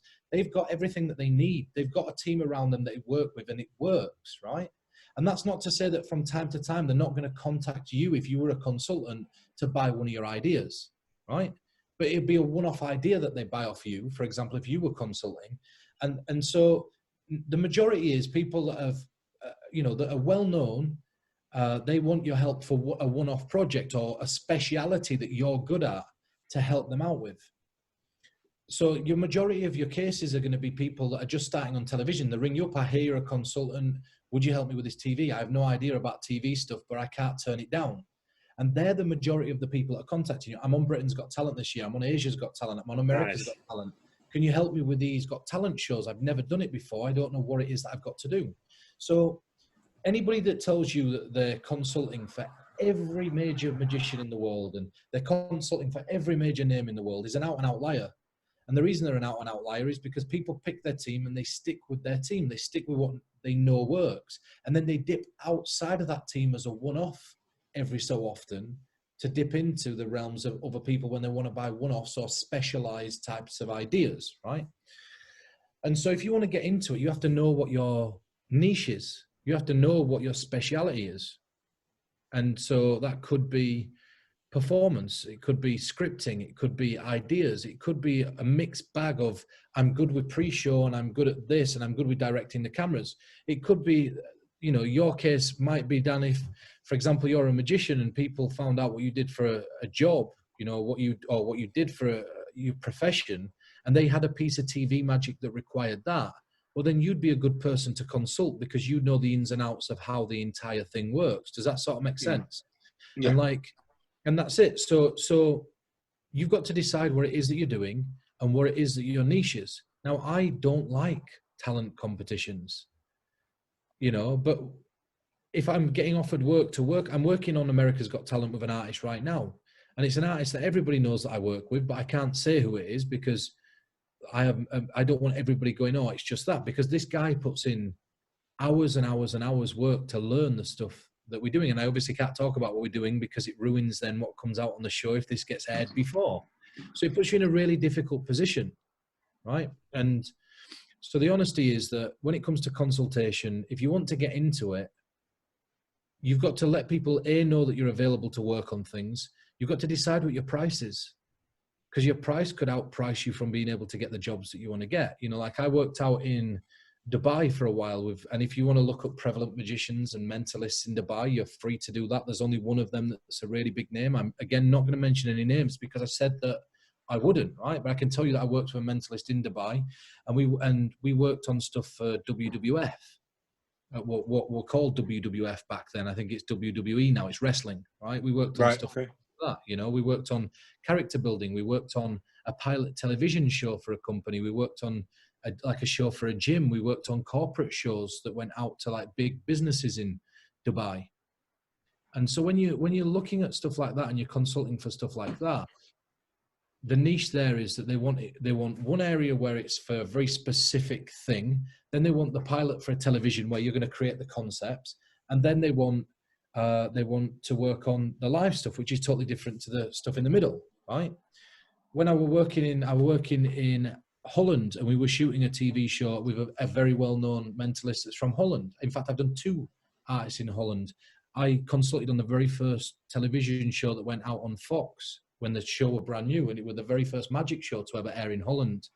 And again, can't name the artist, but if you search what that show is, you'll be able to find out what it is, right? And the concepts there, I was the lead consultant on that show, but I couldn't physically get to the show for, I can't remember what the reasons were. So we spent months on Skype. And then I think David Britland came in for a couple of episodes, and I recommended David Britland. And there were a bunch of artists they asked me who I'd recommend. That were one of the people. I'm working on a show right now in England. And this show's a show, again, something that I can't talk about. But the guy that I'm working with had an act that went on Penn and Teller Foolers twice, and this act fooled Penn and Teller, and then the act left, and they've got a new act in. Me and this gentleman are working on stuff to take that person to a television show in America. And then, you know, I've also just finished working with a mentalist from Israel on a chat show. And again, can't say who the mentalist in Israel is, but I worked on this very popular chat show that had over 1 million views overnight. You know, so I'm picked to work on a lot of exciting projects. And 9 out of 10 of the projects that I work on are not for people that are in that same ilk. They're just for people starting out. And 8 out of those 10 shows, they get canned, right? So to get something on air is very difficult. It's not as easy as people think. Is there any reason why you haven't, I mean, you've made all of your, programs like Jinx 2 and Jinx and all that. Is there any reason why you haven't tried to make a magic TV special? I did make a television special, so I can tell you this because it's my own stuff. So I were working with ITV. So what happened is this. So there's a guy called Gabriel Abelson. And if you want to look up Gabriel Abelson, Gabriel's a magician, Gabe. He's a mentalist, a very good mentalist. And he's a comedy writer. And Gabe actually is a television writer, and he's wrote more television than anybody else I know. He wrote 195 episodes of David Letterman's show. So this gives you an idea of how well-known this guy is in the writing world. You know, he worked with Snoop Dogg and a lot of other people. He was Tom Green's manager or agent for a long while. You know, he really, really clever guy. And he came to see me perform in Vegas, and he brought along, and if you're American and you're watching this, is a guy called Bob Schimmel. And Bob Schimmel were a very famous American comedian. And his younger brother, Jeff, became my agent. So I was working with Gabe Abelson and Jeff Schimmel. And they got me a series of meetings out in Hollywood. So I went to 12. And again, if you ever want any confirmation of this, please feel free to contact Gabe. But I went to 12 television companies, big companies, networks, and production companies in Los Angeles. I went to I went to Lionsgate. I went to LEG, Anonymous Content, a range of these big companies that have produced the biggest films in the entire world and the biggest TV shows in the entire world. And I got offered like 10 or 11 deals before I'd ever got out of Los Angeles. And we decided to go with ITV because they offered us the best deal financially, which is not always the best route to take, right? So we took that. And then we were in talks with them. And for whatever reason, we had some sort of falling out with the lawyers because it's 2 lawyers that basically battle out the contracts. And then I got offered, because I were on the books for ITV at that point, I got offered the same deal in England. Now, Salford is only an hour from my house, so that made more sense to me to take that deal in Salford. So I go up to ITV in Salford, and I sit in there, and I have one meeting to blow away a guy called Tom McLennan. And so they've got 18 other acts that came in on this day, right? And I was contacted by a guy called Scott. And Scott's also a mentalist who works in ITV and noticed I were on the books and said, look, this would be great. And so I went up to ITV in Manchester, in Salford, and I perform and blow this guy away. And he goes, right, we'll get back in contact with you. And I left. And it was too perfect. Right. So this guy assumed that I'd somehow researched everybody that were going to be in the room, somehow knew things about them. He just didn't buy into it. He didn't believe it. Right. So I get a call back saying, look, could you redo a second interview? But they're going to bring people into this room that you've never met before. So I asked if I could bring somebody with me. So I took my dad with me to come and watch this television audition. Right. So I go sit in this room and I nail it. I nail it to the wall, right, with these random people that they brought back into the room. And instantly they dismissed the 17 or 18 other people that had come to the auditions and said, we want to work with you. We sign a deal within the space of a week, which is quick. It's an exclusivity contract. And we start to talk about putting together a product, a sizzle reel, a pilot. I go and film with Jeremy Kyle, right? And I go film with Rachel Riley, and I go film with Judge Rinder, and then some I can't remember, some scrap heap person who builds stuff out. I can't remember his name, and a lot of other celebrities that are on daytime television. Right, I got in with the BBC Philharmonic Orchestra, so I had so many different premises and plots I was filming. We went to a coffee house like that grind coffee beans, and we went into a studio with musicians. We shot a load of footage. And then one of the clauses in the contract that I'd signed is that if they ever offered me anything that were on television to promote myself, that I'd accept it in good faith, which is a standard clause. they might say to you, we want you to make an appearance on Jeremy Kyle. And in good faith, you go on there, not as one of the guests that are in a negative sense, but, you come on and it'd be, can this next guest beat the lie detector? That type of thing. They might offer you a deal like that. And so they offered me a slot on a television show, right? I'm not going to name the artist because it's, but with another performer, another magician. And they rang me up and they said, we want you to be on this show. And at first I was like, yeah, that's great. Then I got this message. We want you to go on the show, but remember, this person is the star of the show. So we need you to make sure that you don't outshine basically the person that's on the show and that you take a step back. And so I thought to myself, my TV debut here, people are asking me, this performer's an all right performer. I wouldn't say they're one of the best in the world, moderately good, but then to take a step back from that and be a C or D grade version of myself. So I said no. I said, I'm sorry, I'm going to have to decline. So I declined. And then all of a sudden the meeting started to slow down. The shooting dates were getting cancelled. And then they totally just put me on the back burner, right? So they put me on the back burner. The contract expired, this exclusivity contract. And then about a month after this contract expired, I then get a call from ITV to ask me if I wanted to come back in and sign another contract with them.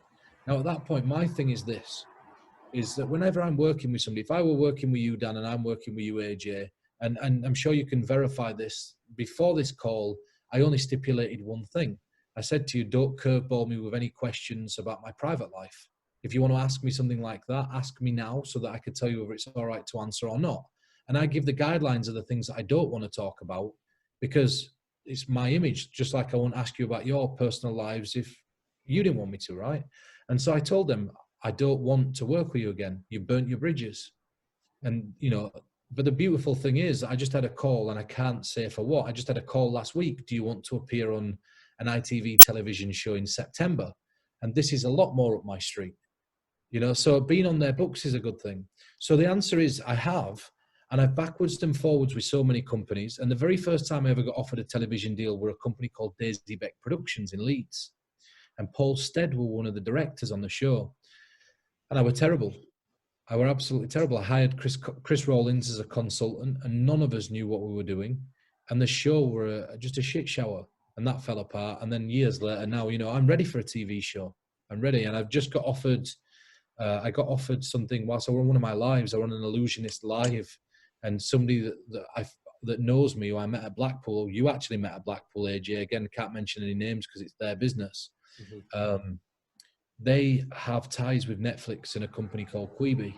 So we're in talks with that. But yeah, one of the acts that I'm writing for is going to be on Netflix in a week or so on the America's Got Talent segment of Netflix. That is amazing. If you ever need a D grade version of yourself, just give me a holler. Don't do it. Never do it. Never do it, AJ. Honestly, listen. Television. So let me tell you a misconception, guys. Right, it's been going really well so far. It's been going really, really well so far, and I don't even think we're going to need to edit this whole section. I don't even think we're going to need to cut anything out. I've just got to take a quick break to relieve myself, not have a wank, the other thing. So I'm sorry to put a pause on it. Are we all right to continue this after a quick break? Yeah, just let me wrap one sentence up. Can you last a sentence? Yeah, sorry, yeah. Yeah, so basically, yeah, so to get into this, just let people know that you do it, find what your niche is, and then once you get known as somebody who does it, they'll come and find you. Mm-hmm. But just make sure you can deliver. We've just come back from a break. Pete's got a cup of tea. I'm relieved. I'm going to ask you now another question about consultancy. If you got hired as a consultant and they didn't use the ideas that you came forward with, would you still get paid? And would you still go down on the credits? It's a common misconception that when you're consulting that you get on the credits. Those titles actually cost money, right? And so a lot of the time they might say to you that it's the production company that decides how many people are going to be put in the credits, if any at all, right? So they might say, look, you get one title in the credits to the performer. And if then the performer decides that he's going to be the EP or the executive, the assistant EP, the executive producer or the assistant executive producer, that's another credit taken. Then you've got like a writer credit. The performer gets a writer credit. You know, the chances are that you're not going to always get a consultancy credit. Just not going to happen, right? So sometimes what happens is you don't end up getting offered credits at all, and that's fine. Sometimes performers don't want other artists to know that you're working with them, and that's fine. You know, that's absolutely fine. And that, is that just part of the game then? Yeah, it's just part of the deal. Look, this is it, right? So imagine it this way. Imagine you've been offered a television deal, Dan. Right now, I said to you, tomorrow you've got to do a television show, right? You're going to go out on this television show, and the company have paid for you to be on this show. They've not given you a budget for consultants. But you're sat there and you're thinking, damn, I need to have a series of consultants because I'm not going to be able to do this. I have maybe an episode's worth of material. I don't have 10 episodes worth of material or 6 episodes or 13 or an hour-long special. So I need some writers. But I'm going to have to pay for these writers out of my own pocket. Well, in that scenario now, the production company never really know that the person's consulting. And sometimes they tell the production company, oh, this is my soundboard. We just jam ideas backwards and forwards. You know, because they don't want the production company knowing that they're inviting somebody who's writing all the material. Mm-hmm. Because then the production company might look at the person that's consulting and go, well, why haven't we picked him? You know, and that's a risk. That is a risk. And it's happened. There's been times where people have consulted for people and then ended up taking the limelight. You know, it doesn't happen frequently, but you have to be ruthless and cutthroat to do that. And I'd never do that. But you understand what I'm saying, right? It sometimes happens. And then when it's a chat show, for example, that you're working on, or America's Got Talent, you're not going to get a credit. Mm-hmm. But when it's a pilot that never gets aired, you're never going to get a credit. Do you know what I mean? When there's like 6 consultants working on something and there's 3 one's a lead consultant and 2 are assistant consultants or consultants, and they come to you for a one-off idea, there's no need to give you a credit. Because then, you know, they'd be giving credits for everybody that they bought a marketed effect from. They'd be giving credits for everybody that they took a script from. And all of a sudden, you know, there'd be a massive list of credits. And doing it Elmsley, can't you? And you got to credit Alex Elmsley. Do you understand what I'm saying? So the credit's really the least important part of consulting. That's it, right? You know, and there's a story that I got told multiple times by Keith Barry. And again, you know, I've worked with Keith a number of times, and he's one of the people that I can mention because Keith's working. I worked for stage stuff. It wasn't, you know, it wasn't too much television stuff that Keith were working on at the time.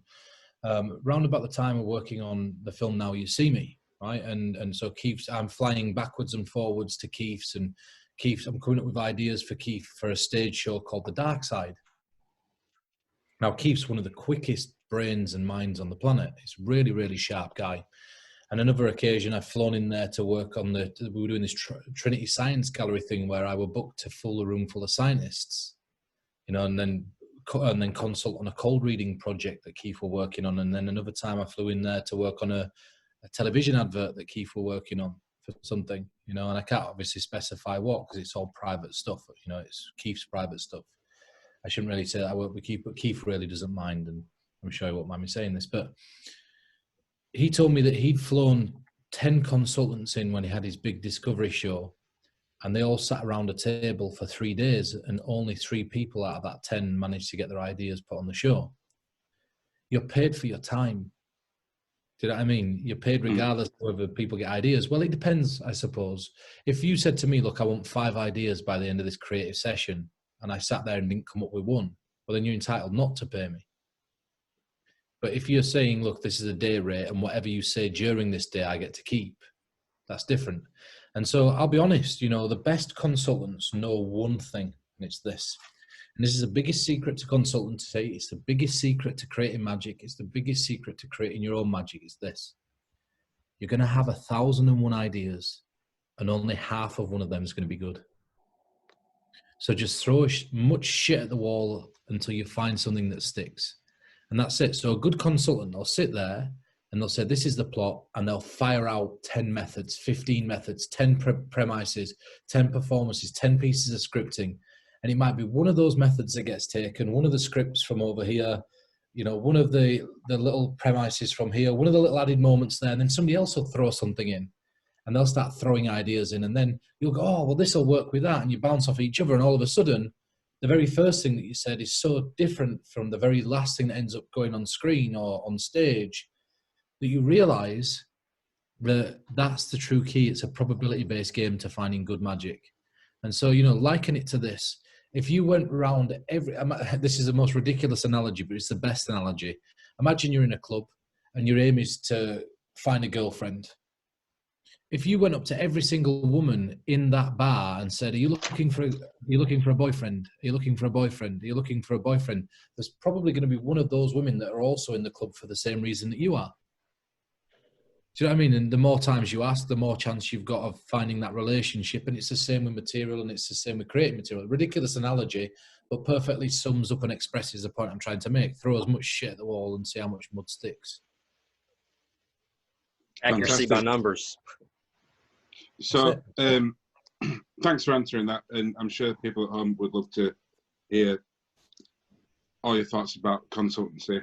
I'm going to move on to a question about the Illusionist team, because you've been a part of the Illusionist team for a while now. If someone at home was wanting to release a product or an idea that they've come up with, how would they go about doing that with Illusionist? And what advice would you give them to give them their best shot? So whilst we're on the subject of this, AJ, am I right in saying that you've just been writing a book? You said something you started a while back. Have you finished with that? How close is that coming to? Yeah, just finished it. You were a major inspiration with that. Actually, you have a copy coming your way. Oh, that'd be great. Also, I put one in there for Fraser too, because you two kind of been an inspiration to me. Actually, it sold out in 2 days, like completely sold out after I received them. There's a chapter in here, the last chapter, actually, I mentioned you a little bit, so thank you for being an inspiration. But yeah, the book, it's out. It's great to see that it's there, because some of your thoughts and ideas are great, and I love the way that you write. For those people that don't know, AJ had a project that he wrote a long time ago, and he sent it to me, and there's some really, really great thoughts in there. And when it comes to releasing stuff in the magic world, so let's take a step back from Illusionist and look at the entire magic world for a second. There's a lot of different pros and cons when it comes to releasing with companies. And a lot of people think there's a mass amount of money in creating ideas, and there's not. There's quite a bit of money in consultancy and lecturing, not so much when it comes to creating ideas. And Devil in Disguise 1 were one of the best-selling DVD sets of all time. Right? And that's not me saying that, that's what they listed it as, right? And it was supposed to sell at £40. And when they realized its marketability, they put the price up. I earned about £300 from that project after I paid for my training and everything else. That was Devil in Disguise 1. Freeform Mentalism, I think I made $500 from. And that was Penguin's #1 seller for weeks. And it kept coming back into the top 5 for about 18 weeks. And I made $500 from that, right? And that's not to say those companies are bad. It's I didn't understand business, and I took the first deal that I were going to get. Now, each company has a specific amount of percentage in terms of royalties that they pay you, and I don't know what percentage companies offer, and I don't even know what percentage royalties Illusionists offer, because that's not part of my role there. I don't know about the marketing, and I don't know about the sales stuff, but what I do know is how products get brought into Illusionist. And this is the bit that makes me laugh. Whenever I read online about products like Console is from Mark Lemon. I work closely with Mark Lemon, and me and Mark Lemon, I wouldn't say it's a business per se, but we work together when it comes to consultancy. So we're gonna, and again, I can't name any names, but we're consulting for account that's over in Germany. I believe it's Germany. And so as soon as COVID's done, we're all gonna work together on creating a stage show for account over in Germany. And me and Mark are working on that. Mark's also working with me with a gentleman that I mentioned earlier that put the axe on Penn and Teller on an American TV show. So me and Mark work quite closely together consulting on America's Got Talent as well. So there's a few, we found that our styles really work, because when it comes to anything that's technical methods, technological methods, when it comes to anything that requires a built prop or anything that requires computer systems, I mean, this guy is such a brain box. He used to be a pilot, right? And he's like such a genius upstairs. And you mix that with my premises and you mix it with my scripts, and then he refines them, and then I refine his ideas. It just works. We found it works. And Console's one of those ideas. When you bring an idea to Illusionist, it's all well and good sending it to me and saying, can you release this via Illusionist? But the answer to that question is no, because it's not me who decides, and it's not G that decides, and it's not Lloyd that decides, and it's not Brad that decides. There's products that have come in that Brad Christian said, this is brilliant, we're going to use it. And then we go to a vote, and G will say no. And it needs 3 yeses from everybody to be able to just get through to the stage where we decide to take it to market. That's before we agree on a deal with the creator. So, you know, you could bring your book to us, AJ, and I could read it and go, oh, this is the greatest book that I've ever seen, right? And then it comes across, and then Lloyd goes, it's a no from me because I don't like the cover, right? It could be something as silly as that. Mm-hmm. And then Cody Nottingham might look at it and go, you know, there's a trick in there that I really don't like. The rest of it's all right. If they took that trick out, it'd be a yes from me, but I'm going to give it a no. And then you know, like Dwayne says, yes, I really love the style of writing. The stories were gripping. I really love that trick that were in there. And then Brad Christian comes out and says, oh, well, we wanted a book. We want videos, really. We don't want books. So it's a no from me. And you struggle to get 3 yeses. And if you don't get 3 yeses, then regardless of whether Brad wants it or whether I want it or whether Lloyd wants it or whoever else, he doesn't make it. You know, so, and that's the same for quotes. When it comes to quotes, or me appearing on this live, for example, I said earlier, Illusionists, let me do what I want to do and let me be creative and everything else. But I'm always courteous enough to drop them a message to say, look, I'm doing this. Is it going to be any problems? Is there anything that you don't want me to mention? Is there anything that you'd like me to mention? And they always just say, just be you, do what you want. That's awesome. You know, let me do that. But I'm always courteous enough to ask. So the honest answer to that question is this. You have to send it to one of us. If you contact support at Illusionist, that's often a good place. Send it to Lloyd Barnes or myself. We'll look at it. We'll take it to the rest of the team. But by bringing it to us, even if we tell you that we really like it and we really love it and that we'd love to stock it, it's still got to go through everybody else.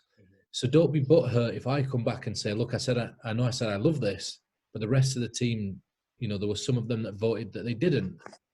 You just don't be butthurt. Take it to another company. You know, that doesn't mean that it's not a good product. It just means that it didn't make it through the voting for whatever reason. I mean, imagine this. One of the team could be having a bad day.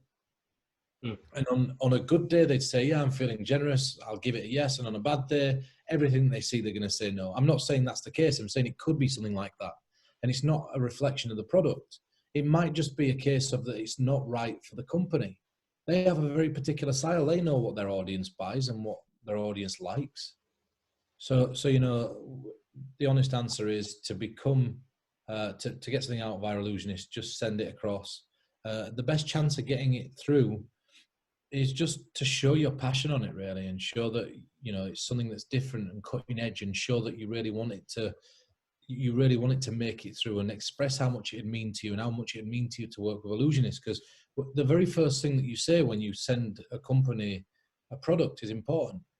And still, you know, whenever I used to work with library.com, and great company. If you ever want any old books, PDFs, legit PDFs, we're not talking hijacked or ripped off PDFs, library.com is the best source to go. They have the best range.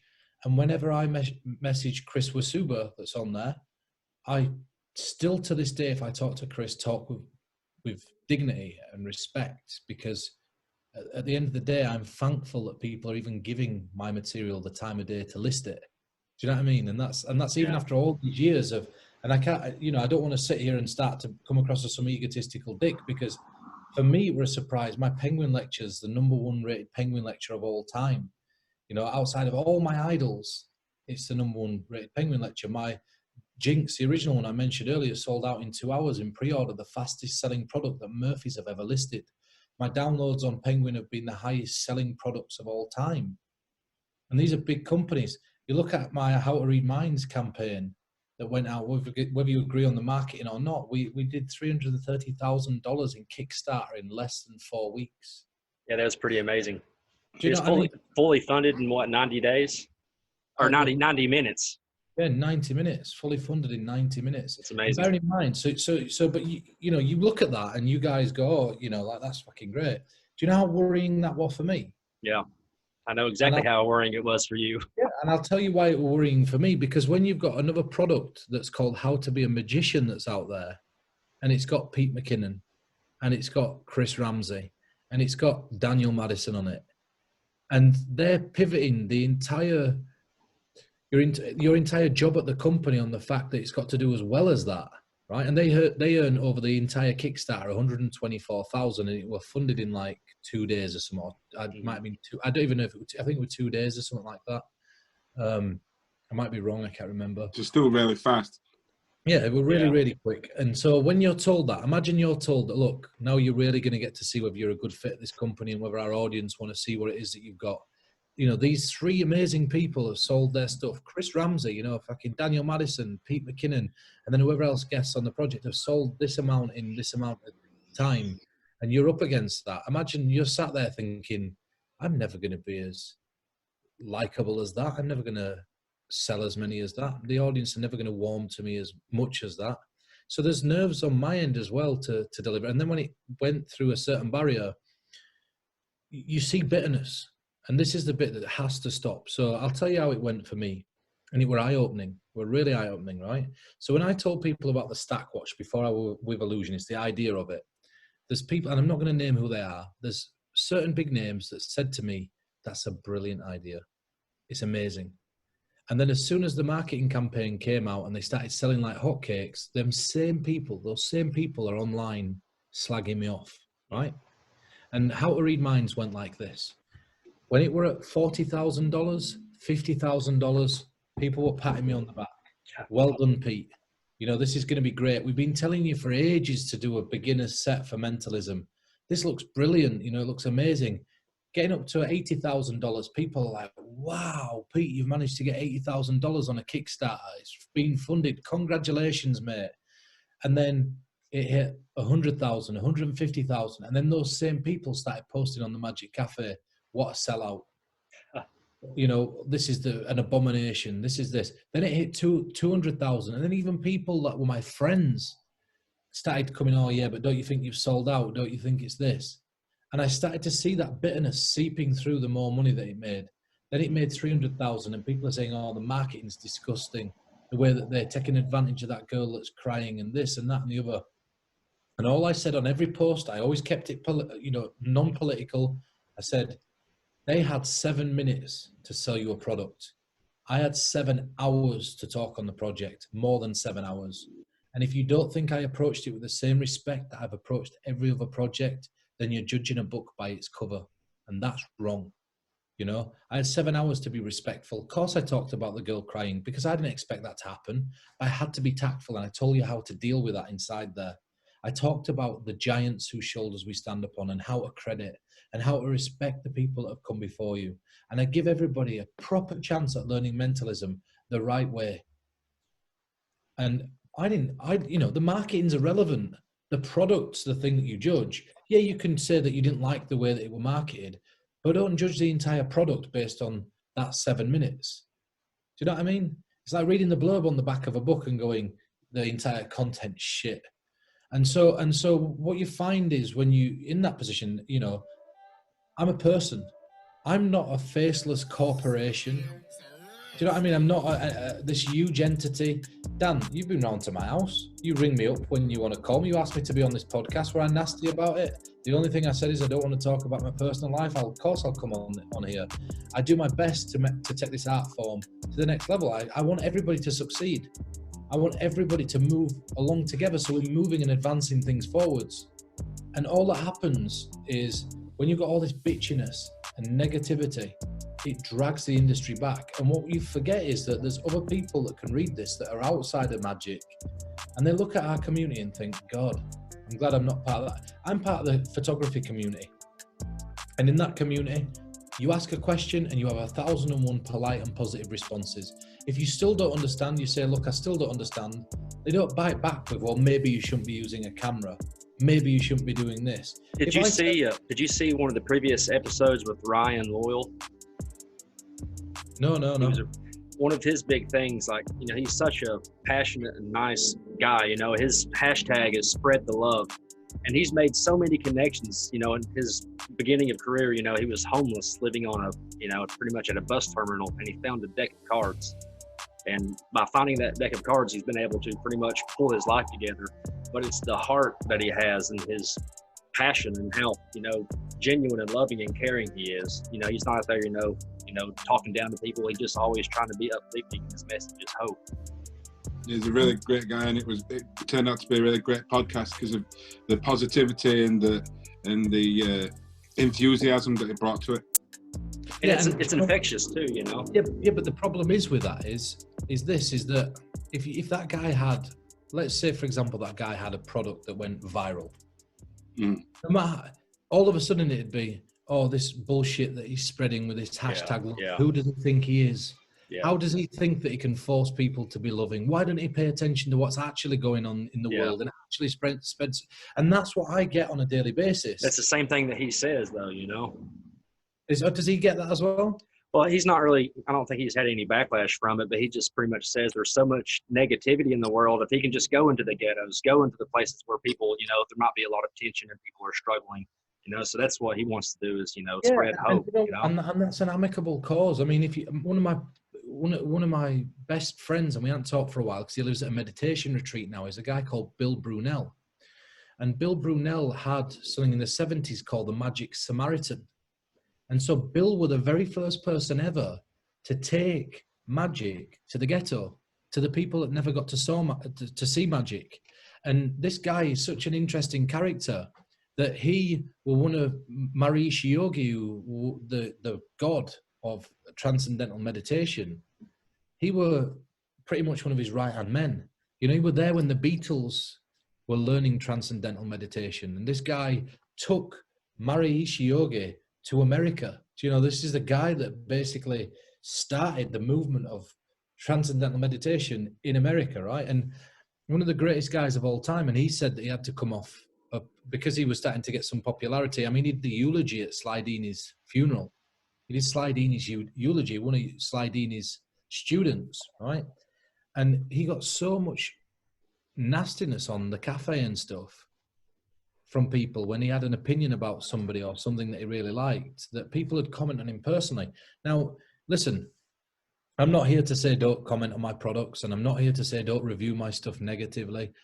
But what really annoys me is this, is that I know that everything I've ever written, if you said to me, can you perform this routine from this book, the way it's scripted in this book, I could bash out a performance in front of your face there and then, and it'd work. And I'd do it in the real world. I have no problems performing for real people. Well, you know that, Dan, you know that. I can attest to that. Yeah, that's when people say, oh, I don't think that'd be practical. Well, then you haven't tried it, because most of the stuff that you have come out with, either I've tried myself, and not all of it's for me, you know, everybody's different, but the stuff that has stuck with me is still in my act. And some of it's quite bold, some of it is quite bold, but that's not to say that it can't be done by any stretch of the imagination. You know, that's it. And when I were a lot younger, I mean, we're going back 5, 6 years, 7 years, and that is a lot younger, nearly a decade. I said some things in interviews and whatever else, and I were on this crusade to try to basically introduce propolis mentalism into the world, right? And at the time, there were no such thing as a billetless name guess. There were no such thing as a billetless pin code divination. There were no way to guess somebody's date of birth. Those things are fairly common now. A lot of them are convoluted, but they're fairly common. And back then, it was such a new concept, maybe 10 years ago. Nobody were interested in it. And everybody were saying, oh, it's terrible. It doesn't work in the real world, this, that, and the other. And yeah, it were ropey. It were ropey and bold, and it were very chancy. But over the years, that's developed because of the techniques that are available to us, and we've reined it back. And I don't create things for the sake of them being propolis. I just like the idea back then to be as close to real as possible, right? And that were always my thinking back then. And I still get judged on interviews that I did 10 years ago. And I always say the same thing. How would you feel if somebody looked at a picture of you 10 years ago with a certain haircut and jacket and clothes and treated you like you still acted like that now, right? Yeah. You know, you look back at anything, you look back at your own musical taste, the way that you looked 10 years ago, the things that you said, the opinions that you had online, and then look at yourself now, 10 years later, and the things that you know now, and the things that you've learned, and the way you dress now, and imagine still being judged 10 years later for those things that you were a young kid that were given a microphone and a platform that you weren't quite ready for, and the entire world turned around and stared at you, and you had to say something, so you just said whatever came into your head. Do you know what I mean? Yeah, and that's pretty much why, like, the first book, the one that I sent you the PDF of, like, I was like, man, this isn't even me anymore. It's like some of the thoughts I have, I completely, disagree with now, and I was flat out, wrong in some instances. And so that's whenever. On the subject of looking at your old stuff and changing, I watched your At the Table, the one with Chris Ramsey. That's the one, yeah. And you've lost weight. You're looking great. And if you watch that video, you seem a lot more comfortable in yourself than you did then. Well, do you know what it was? And I'm really honest about it. Look, this is the thing that I always say, and I always tell the truth, because my aim is to help everybody grow. I want everybody to be as best, as best as they can be. And if you ever watch me in a performance, I'm fairly tightly scripted. And if you watch me in one of my videos, I'm fairly tightly scripted. But you talk to me in person, I'm a fucking scat brain. My brain's like fucking everywhere. And when you're talking to me now, I'll say things and I'll trip up over myself, and I don't mind. But the reason that is because the tides have changed. And what I mean by that is back then I had everything to prove and everything to lose. Now I have nothing to prove and everything to gain. Right. And so back then, I come from this position where, very similar to the person you were just talking about, where they found a deck of cards, they were homeless. I was homeless, and I went from living on the streets to a 1-bedroomed flat to then, well, not to brag, you've been to my house, and it's quite a nice house, and I can do what I want. You're doing all right. Yeah. You're doing. Yeah. I can do what I want practically. If I wanted to get on a flight and go to America tomorrow for a holiday, I wouldn't worry too much about it. Do you know what I mean? And listen, when I first got asked to go to America, I worked for Penguin. I'll be honest about this. I sat and I practically cried, and the reason that I practically cried is because I never in my entire life would have assumed that I'd have ever visited America. I'd have never have had the money. I'd have never have had the capacity to. I'd have never have been in a position to understand how to visit America. And so I sat there and I just thought, wow. I thought, my God, do you know what I mean? My life's changing here. And so I respect this art and this community more than most people because it's my life. Do you know what I mean? But now I don't have anything to prove. Anybody who ever says to me, oh, does this guy perform live? I think enough people have seen me perform live to know. You can look at somebody and you can look at somebody and go, yes, this guy can perform, or no, this guy can't. You can have a gauge of that. You know whether somebody can or whether somebody cannot, right? And so that was the first thing. So I were attacked for that. Does this guy perform live? I've never seen this guy perform live, so he mustn't do it. And I let people say it, and I never released any evidence of it, right?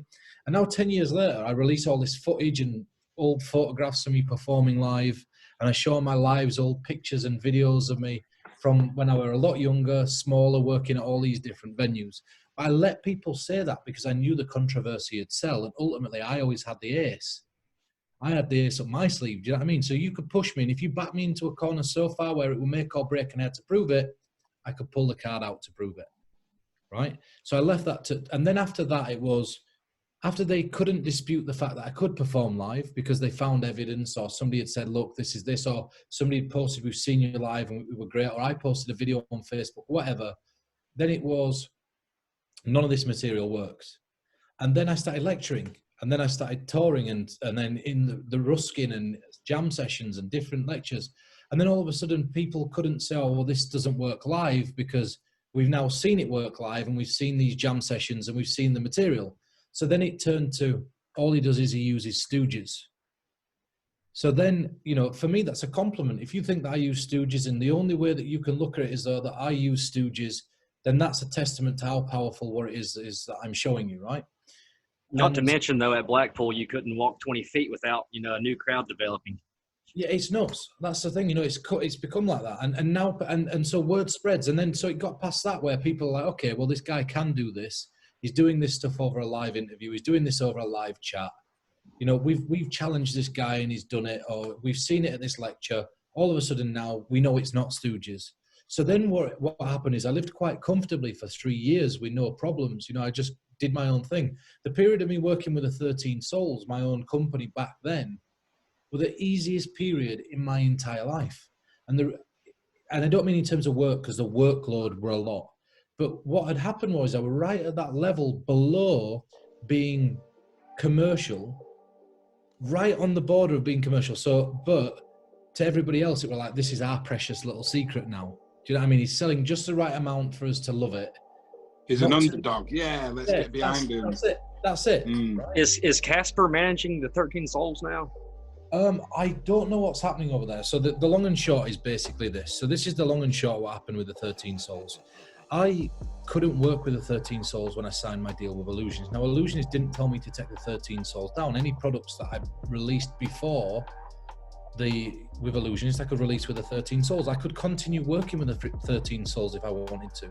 They said to me, if the stuff that Illusionists don't want, release it on there. You just can't promote it. You can't perform it, which is fair. Yeah. You know, there's a non-compete clause. But what you realize is that when you become part of this great team, which I mentioned earlier on, and they do so much for you, you don't need to. So there's a guy called Tom Phoenix, and then Tom started running the background site. And I said, look, anything of mine that earns money, I want my percentage for. And then all of a sudden, instead of having 100% royalties for my own stuff, it went down to 50% because they were hosting it, right? But then, you know, not to get into too much of the business politics stuff, then Adam, or Casper, he started to deal with orders and everything else and putting bits out. And then I started to get an influx of things where something had happened and people were still communicating with me when things had gone wrong with uploads or downloads and things, just technical errors that happen to everybody who runs a business. And then you'd end up dealing with that, or you'd end up helping out in that sense, because you still know how the back end of stuff works. You know, you just get all the Tom deals with it, new products coming out, you give him a bit of advice.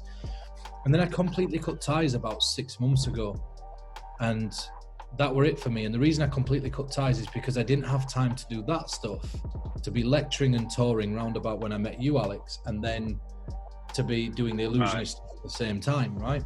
And so in terms of the business that they're running over there, I don't know what's going on. I don't know who's running what. I don't know who's doing what. But the only reason is the same as I said with the COVID stuff earlier, is I try to keep my head out of it. Right. Because I don't want to be getting invested into it, because then if there's any problems with it, people go, oh, Pete Turner, back to Pete Turner. Do you know what I mean? And it's not me, it's not my stuff. So right. I don't know what's happening over there. I do love the hat though. Yeah, and I'm wearing mine. So I found mine the other day back out in the garage and I put it on. It's one of my favorite designs. I love the cross keys. You know, Great. I love stuff like that. I wish my head wasn't so massive. I'd get one and all, but there's no. It'd be on the last thing, and it looks a bit stupid. No, does it? Get one with no back on it that just pulls itself around. You can get one that's got no snapback thing on it. But yeah, a fitted hat. That's it. Yeah. So just to quickly round off that point, so we finish on a nice concise answer. I'm in a very difficult position, because now I've transitioned into this position where everybody can see the success. Before, they didn't know if I was selling 1,000 of one download or 1,000 of another. They only saw the reviews that were posted by people that they trust. But because Illusionists put the cards on the table when they did the Kickstarter campaign, people can now see the amounts of volumes that my stuff's selling. And because of that, all of a sudden I've become this person that's all of a sudden roasted on these meme pages and everything else. And I don't care. I'm not, look, this controversy sells, but the fact of the matter is this: have an opinion, say what you want, but at least buy the product before you review it. There were YouTube reviews on the Stack Watch that didn't own it. I don't own it, but I can tell you what I don't like about it. Well, how can you tell me what you don't like about it when you've not touched it, you've not used it, you've not seen the ideas and routines that I've shared with it, you've not seen my usages, you've not seen my motivations for looking at the watch, you've not seen how I tie the watch into the performance, you don't know what justifications I've used, you don't know, there's one piece on the download where I borrow a deck of cards from the audience, and in one routine, I perform 3 pieces of mind reading, and by the end of the routine, I've got a deck that's stacked in a moniker that I borrowed. It's just a nice routine to get the deck stacked into the moniker. So there's a load of little things that I really love about the watch. And I understand the criticisms that people have got, but at least buy it and judge it based on the merit. And I think that it's partially to do with, and if you're watching this and you've been part of this controversy with a Stack watch, if it had been marketed as, it's going to cost £40 for a DVD set on Pete Turner's thoughts on the Stack. If you buy this DVD set, we'll also give you a bonus gift item that we're not going to tell you what it is. That'll make your life easier when you're practicing the stuff that's being taught. And then they give the watch away for free, but charge the same price. It wouldn't have been a problem, right? But you're telling me you can't really complain at the fact that you're getting over an hour of tuition as a download DVD, and you're getting a watch for 42 quid. Do you know what I mean? There's a company that's just released a credit card, and they've just changed the name on the credit card for a playing card for 25 quid, including postage. Do you know what I mean? And you get one routine, and people have accepted that as being all right because they know it's not going to sell thousands. But if it sold thousands, all of a sudden it'd be the worst product on the market. Right. I mean, that's pretty much what I was thinking. Doing this new book is, struggling with trying to figure out the price for it. It's like, on Amazon, they take anywhere from 40 to 60%. And so it's like, it's not worth it, if I'm just going to sell a small amount. Well, that's it. And so just, say anybody watching this, if you're part of this whole controversy stuff, keep doing it because, everybody's getting to know who I am. Yeah. I don't make money touch it. When you were studying magic, let's go back to the beginning. When you were studying magic in your youth, did you have any mentors, people that helped you become the performer that you are? I honestly would go as far as saying that everybody in my life that I've met that's been impactful on my life in some way outside of magic and in magic has been a mentor to me. And a lot of the magic that I perform and a lot of the mentalism that I perform is often grounded in stuff that happened in my real life, right? And the best kind of mentalism is mentalism that's real world applicable. So, you imagine that you're at a gig and somebody forgets the PIN code to their phone, right? And then says to you, can you get me back into my phone? And you said, well, you know the PIN code, you just don't know that you know it because it's in your subconscious mind because you've obviously unlocked it before, but it's your conscious mind that's forgot it. And now you open the phone and everybody goes mad because you've solved a real world problem using your mind abilities, right? But now imagine that you got 2 minutes with that person beforehand and you did the method to get whatever it is. And you said to them, at any point, I want you to challenge me tonight by saying to me, go on, then I've forgotten the code to get in my phone. Can you get me into it? And little things like that were all inspired by real life events. That routine. Whenever you showed me that for the first time in the back of that taxi, I totally forgot my PIN code was 6 digits instead of 4 digits. But you were able to solve that by, I feel like there's 2 more. I don't remember how you did it, but even still, you fooled me until, I figured out how you did it. Yeah, and that's it. And that's the thing. So it's about making it real world applicable and taking the most out of it and getting the most of a hit out of it that's possible, right? And that what happened was I went to a garage. So a series of my friends are gypsies, right? And I have a series of friends that are in the motor trade. I have a series of friends that are in the electrical trade and just people I've met over my life. I've got people from all different backgrounds. And so I'm down at this garage and this guy always says to me, oh, do you know anybody that can give me some legal advice on this? Or do you know anybody that can help me with this? And I always find somebody and he always does me a really good price on the car, right? And so I'm down there one day and there's a new guy that's working for him that we're doing the manual labor stuff, the brakes and everything else. And it's like, oh, I go in and Jamie says, oh, you need to show this lad this stuff. You need to show him what I'm working on. So he hands me his phone and I just do the pin unlock. And he says to me just off the cuff, it'd be amazing if you could get the iCloud unlocked on there. I bought the phone last week and they've not logged out of the iCloud, so I can't access it. So I'm like, oh, so I do this method to gain a password, right? I use this method called breached. And I get this password. And as I'm going through, I can see this password that's been used over and over and over again, right? So I come back out and the email address is Sarah. So the first thing that I thought is, I'm going to ask who's Sarah because I'll get hit out of that because it wasn't obviously him, but it might have been his partner. That's what I was thinking, right? So I say to him, who's Sarah? And he goes, get away. And I'm like, what? Who is it? Who is it? He goes, that's who I bought the phone off, right? And And he's like, how did you know that? So then I just, off the top of my head, started to talk about psychometry, the idea that we store a small part of ourselves into the objects that we touch. And I was just obviously picking up on a feeling of that, and that might be why. But I noticed with this consecutive password, right? So I said, open the iCloud a second, and every email address that had her name on it had the same password. So he opens up this iCloud thing, and I punch in this password, and I unlock the iCloud, right? Which is the challenge that he set me right at the beginning as a joke. And he's like, wow. And he goes, whatever your car costs, he goes, don't you worry about it. And then they fixed my car for free, right? And I left. And I thought, what a great way to set up a pin unlock. Do you know what I mean? And so that guy in that situation, even though he wasn't directly mentoring me in any way, shape or form, the situation that presented itself allowed me to accept the fact that he taught me something in performance that I didn't know I were going to learn. My granddad used to, encourage me to play cards with him on a Sunday afternoon.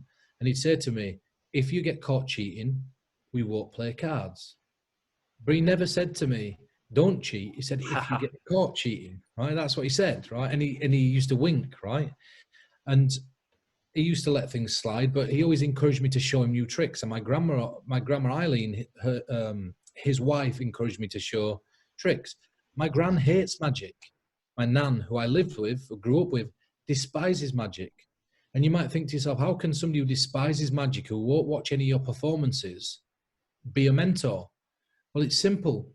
Ask her what she doesn't like about it, because the census probably is that the things that she doesn't like about magic, or she doesn't like about anything to do with magic, the other people that don't like it are also not going to like, right? So now you can attack that head on and capture a part of the audience that you could never capture before, because instead of listening to what they have to say, what we tend to do with people that don't like magic is go, all right, well, fuck you, I'm going to perform for somebody else, right? One of my girlfriend, her best friend, she hates magic. And that's actually how I met my girlfriend. Was there at a bar and I performed for them. But I asked what it was that she hated about magic. And she said that she feels that she has to react a certain way. So she doesn't like the pressure of feeling like she just doesn't know she's supposed to react. Well, so in that scenario, then you've come up with a good thing that somebody doesn't, it makes them feel awkward. And that's a very difficult position to put somebody in, right? So what do? Instead of making them the focal point of the person that you do it to, make them the person that helps you get the reaction for themselves. You know what I mean? So you could do the effect where they're your helper and then they get the reaction.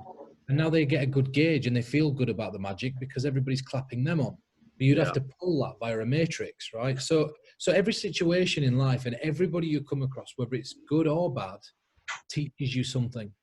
And so instead of having one mentor or one person that's taught me like religiously, I've got hundreds, I'd go as far as saying thousands of mentors, because I've taken each one little thing that I loved about everything that they've ever offered me and I've learned from it. So the answer is everybody and everything. It could be a call to a call center. And the way that the person bats me back to getting me back to a certain department or has me sitting patiently teaches me on how to handle a spectator that's not being patient. Do you know what I mean? It's just so open your mind to it. Stuart Wilde, who is a major influence in me and my writing and everything, he used to say, love your tormentors because they're the ones that will teach you the most. Well, that's it. 100%, because you learn what you need to learn to stop them from doing what they're doing. So thousands. Also teaches patience. Thanks for answering that, Pete. You've got a way of getting people emotionally involved in your effects. Is that specific to mentalism, or do you think it's applicable to magic as a whole? It's applicable if you make the magic that you're doing real world, which ties into what I was just saying a second ago. If you're telling somebody to pick a card, put it back in and it jumps to the top, then, and that's got its place as well. Don't get me wrong, that has its place. Sometimes it doesn't need to have an emotional hook. It needs to have a quick, impactful hook. But what I'm saying is that if if somebody's putting a card in a deck and it jumps to the top, and it's very difficult to give that an emotional hook because it doesn't have any real world premise or problem, right? And so, let's say that we took that, and this is a ridiculous example just for the purpose of it, because I mentioned it. But imagine talking about how, let's say this were a therapy session, right? Or you're sat with somebody that's talking to you philosophically about what it is that you do and asks you how you find that it helps people. And you say, you know, I think the best lessons can be learned by keeping somebody entertained. For example, we all have one problem or one thing or flaw about ourselves that we try to hide from everybody else. But no matter how much we try to bury it, it always comes back to the surface, right? And then you're using the magic as the metaphor, the story there, and they write down on the face of a playing card that they've chose one thing they feel about themselves is a problem or whatever, and you metaphorically show it coming back to the surface or back to the top, no matter how much they try to hide it. And then what you say is, when you stop trying to hide it and you put the deck down and you turn the card face up, when you stop trying to hide it, it's there in plain sight and nobody really cares about it anyway. Just look at everybody walking past without saying a word, you know, or whatever, right? You can give everything an emotional hook or an emotional premise, but I think that the idea is if you want to engage people, everything should be, and when I say a story, I don't mean sit there and go, okay, back in 1982, this was this, and this is, when I'm on stage, I'm very quick, and when I'm performing, I try to be as quick as possible. But I found that with bands, my favorite part when I'm watching a band is when the band sits there and says, you know, we're on a tour bus around Texas, and we'd come off from Texas, we headed out on the road, we ended up on Route 66, and we stopped in at the towns along the way. And as we stepped into these towns, we met this woman and whatever. And then they said, that's what inspired this song. You know, when you listen to, you know, The Drugs Don't Work by The Verve, everybody seems to think that that song's about the fact that he's taken so many drugs that they've stopped working, right? But that's not the case. What happened is his grandma was on her deathbed and he sat by her side as she started to slip away piece by piece. And he said to her, can I get you any more pain relief? Can I ask the doctors for any more pain relief? If I could give you anything, what would you want? And she took his hand and she looked at him and she said, I just want to hear you play guitar and sing one more time. And he sat and he just played and he sang until she fell asleep and she slipped away, right? And that's what The Drugs Don't Work is, the fact that she'd got so far beyond pain relief that the last thing that she wanted was just to go away in peace. And the story of that song, and then when the song's played, there's such an incredible emotional impact because it's real and you feel now the reason why he structured the chords the way he did and the words the way that they were put together. So if you want to have an emotional impact, it doesn't matter what you're performing, just put a small part of yourself into the performance and put a small part of your life in there and deliver it with honesty and vulnerability. And it'll ring through. It doesn't matter whether it's juggling. It doesn't matter, you know, it doesn't matter what it is. The real emotion will ring through from the center of it because the audience understand why they're seeing what they're seeing. So I hope that sort of answers the question. That's a fantastic answer to the question. Now, every episode so far, Alex has asked a question to the person that we've been speaking to. Alex, do you want to go ahead with that question? Okay, so this is actually the very first time that I didn't bring it up, so thank you for that.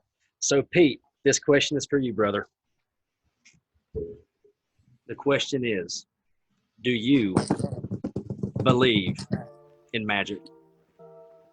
Yes, I do, 100%. I think there's things that we can't explain logically, you know, and I think Laura London probably puts it best with one line that she has in her show, and it's one of the best lines, and I told her yesterday when I talked to her on the phone, look, I've stolen this, and it's not going back into your show now, it was that good. She said, you know, it's really interesting the difference between a coincidence and destiny, and how easily coincidence can become destiny. For example, let's imagine that you were on a train just in the middle of nowhere, and all of a sudden somebody steps onto the platform, onto the train, and it's a friend that you've not seen for 5 years. Yep. Now, that's a coincidence, right? But let's say 5 years later than that, you get married, and all of a sudden that chance meeting on a train becomes destiny. And it happens for reasons more than we can logistify or understand. And there's a great way to put my understanding of magic is that I'm baffled by a lot of incredible things, but I'm also touched at the fact that everybody has their own little style and everybody has their own little way of presenting something and everybody has their own little way of speaking. And it's, for me, you know, just knowing that, and we should act more like a brotherhood, but there's this big family that I've got around the world, you know, people that all share similar interests.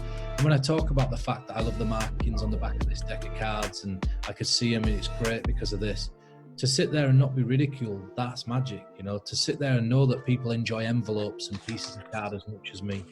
That's, you know, that's true magic. So yeah, I think now I've got a family and a lot of friends and a position in life that I never had. And if I were to try and say that that were going to happen 10 years ago, I'd have said it had been an impossibility. And where I am now, I think is truly, you know, it is truly magical. And I wouldn't have ever anticipated it. So yeah, I have to say I do believe in it. I can only hope that all of us experience it at some point in our life, because you'd be converted if you don't. It's great to end this on such a good note, and thanks so much for joining us today. To everybody at home, please can you like, subscribe, all the things. Thanks for spending time with us, and we hope to have you on. We hope to have you on again, Peter. Anytime, and thank you all for tuning in. Where can people find you on YouTube? Is it? Follow my Instagram. If you just search Peter Turner, we'll leave a link below in the description. Yeah, if you follow my Instagram, it's _Peter_Turner. I tend to update that with when I'm putting a YouTube video out or what I'm working on at any given time. And I love the I can't remember which way you put it. At the beginning of the show, you've been doing sort of experiments. I love those, like. I can't remember which way you put it exactly. The interactive mind games that I've been doing at the start of my YouTube videos. So that's been a really great way to start the videos, and I've really enjoyed that. So yeah, we'll drop the links below. Thanks for being with us today. I want to try one thing before we go. All right, Pete. I made a prediction. There's a single piece of paper here. I want you to think of a number, 2-digit number less than 20. Okay, a 2-digit number less than 20. Got one. What number did you hit? 17. Lush. That's great. It's great. There's no pre. Open your hand. Show. There's nothing else in there. I mean, yeah, that's. Yeah, performance, mate. You know. Thank you for that. Right, great. And there's no pre-show whatsoever. I didn't know you were going to ask me that question. Very, very good. Yeah, there was no pre-show or anything. It's funny, people. You've done that trick before for people, haven't you, Alex? And people have commented saying, "Well, it's stupid that you'd stooge people." People have actually texted me saying it was pre-set up. I stopped watching whenever you had that pre-set up thing. It's like, man, if I was, why would I try to stooge you? Listen, this is the thing, and it's great. And just say thank you. Address it in your videos and thank people for them having that opinion, because it's a testament to how powerful it is if that's the only method they could come up with. So let's end on this. This is my piece of advice to the people that do that. This community is a very strange and interesting community in one sense. If you got into an aeroplane to have a lesson with a pilot and you got up in the air and he gave you the sticks and you nosedived the plane, so he took it back up and you nosedived it again, and you got out and somebody says to you, how was it? You'd go, I have a newfound appreciation for pilots because I never knew it was that hard to fly a plane. In this community, if you can't explain something or people can't explain something, they just go, we're a stooge. It's the easy answer to not have to intellectually question themselves. So instead of doing that, imagine it was a stooge, pretend it was a stooge if that's what makes you feel better, but then look at ways that you'd achieve the same thing. And you'll find a method that you can use in performance that's not stooged. And I can tell you I'm not a stooge, right? But I'm saying to you that even if off the back of what you believe is a stooge performance, even though this is not, you then find your own method that you can go out and perform. And if it's as good as what Alex's method is, people will also say that you're using stooges, and you'll understand the plight that we go through on a weekly basis when we show people things that they can't be explained, Well, brother, my hat's off to you. Thank you for coming on. No worries. Take care, guys.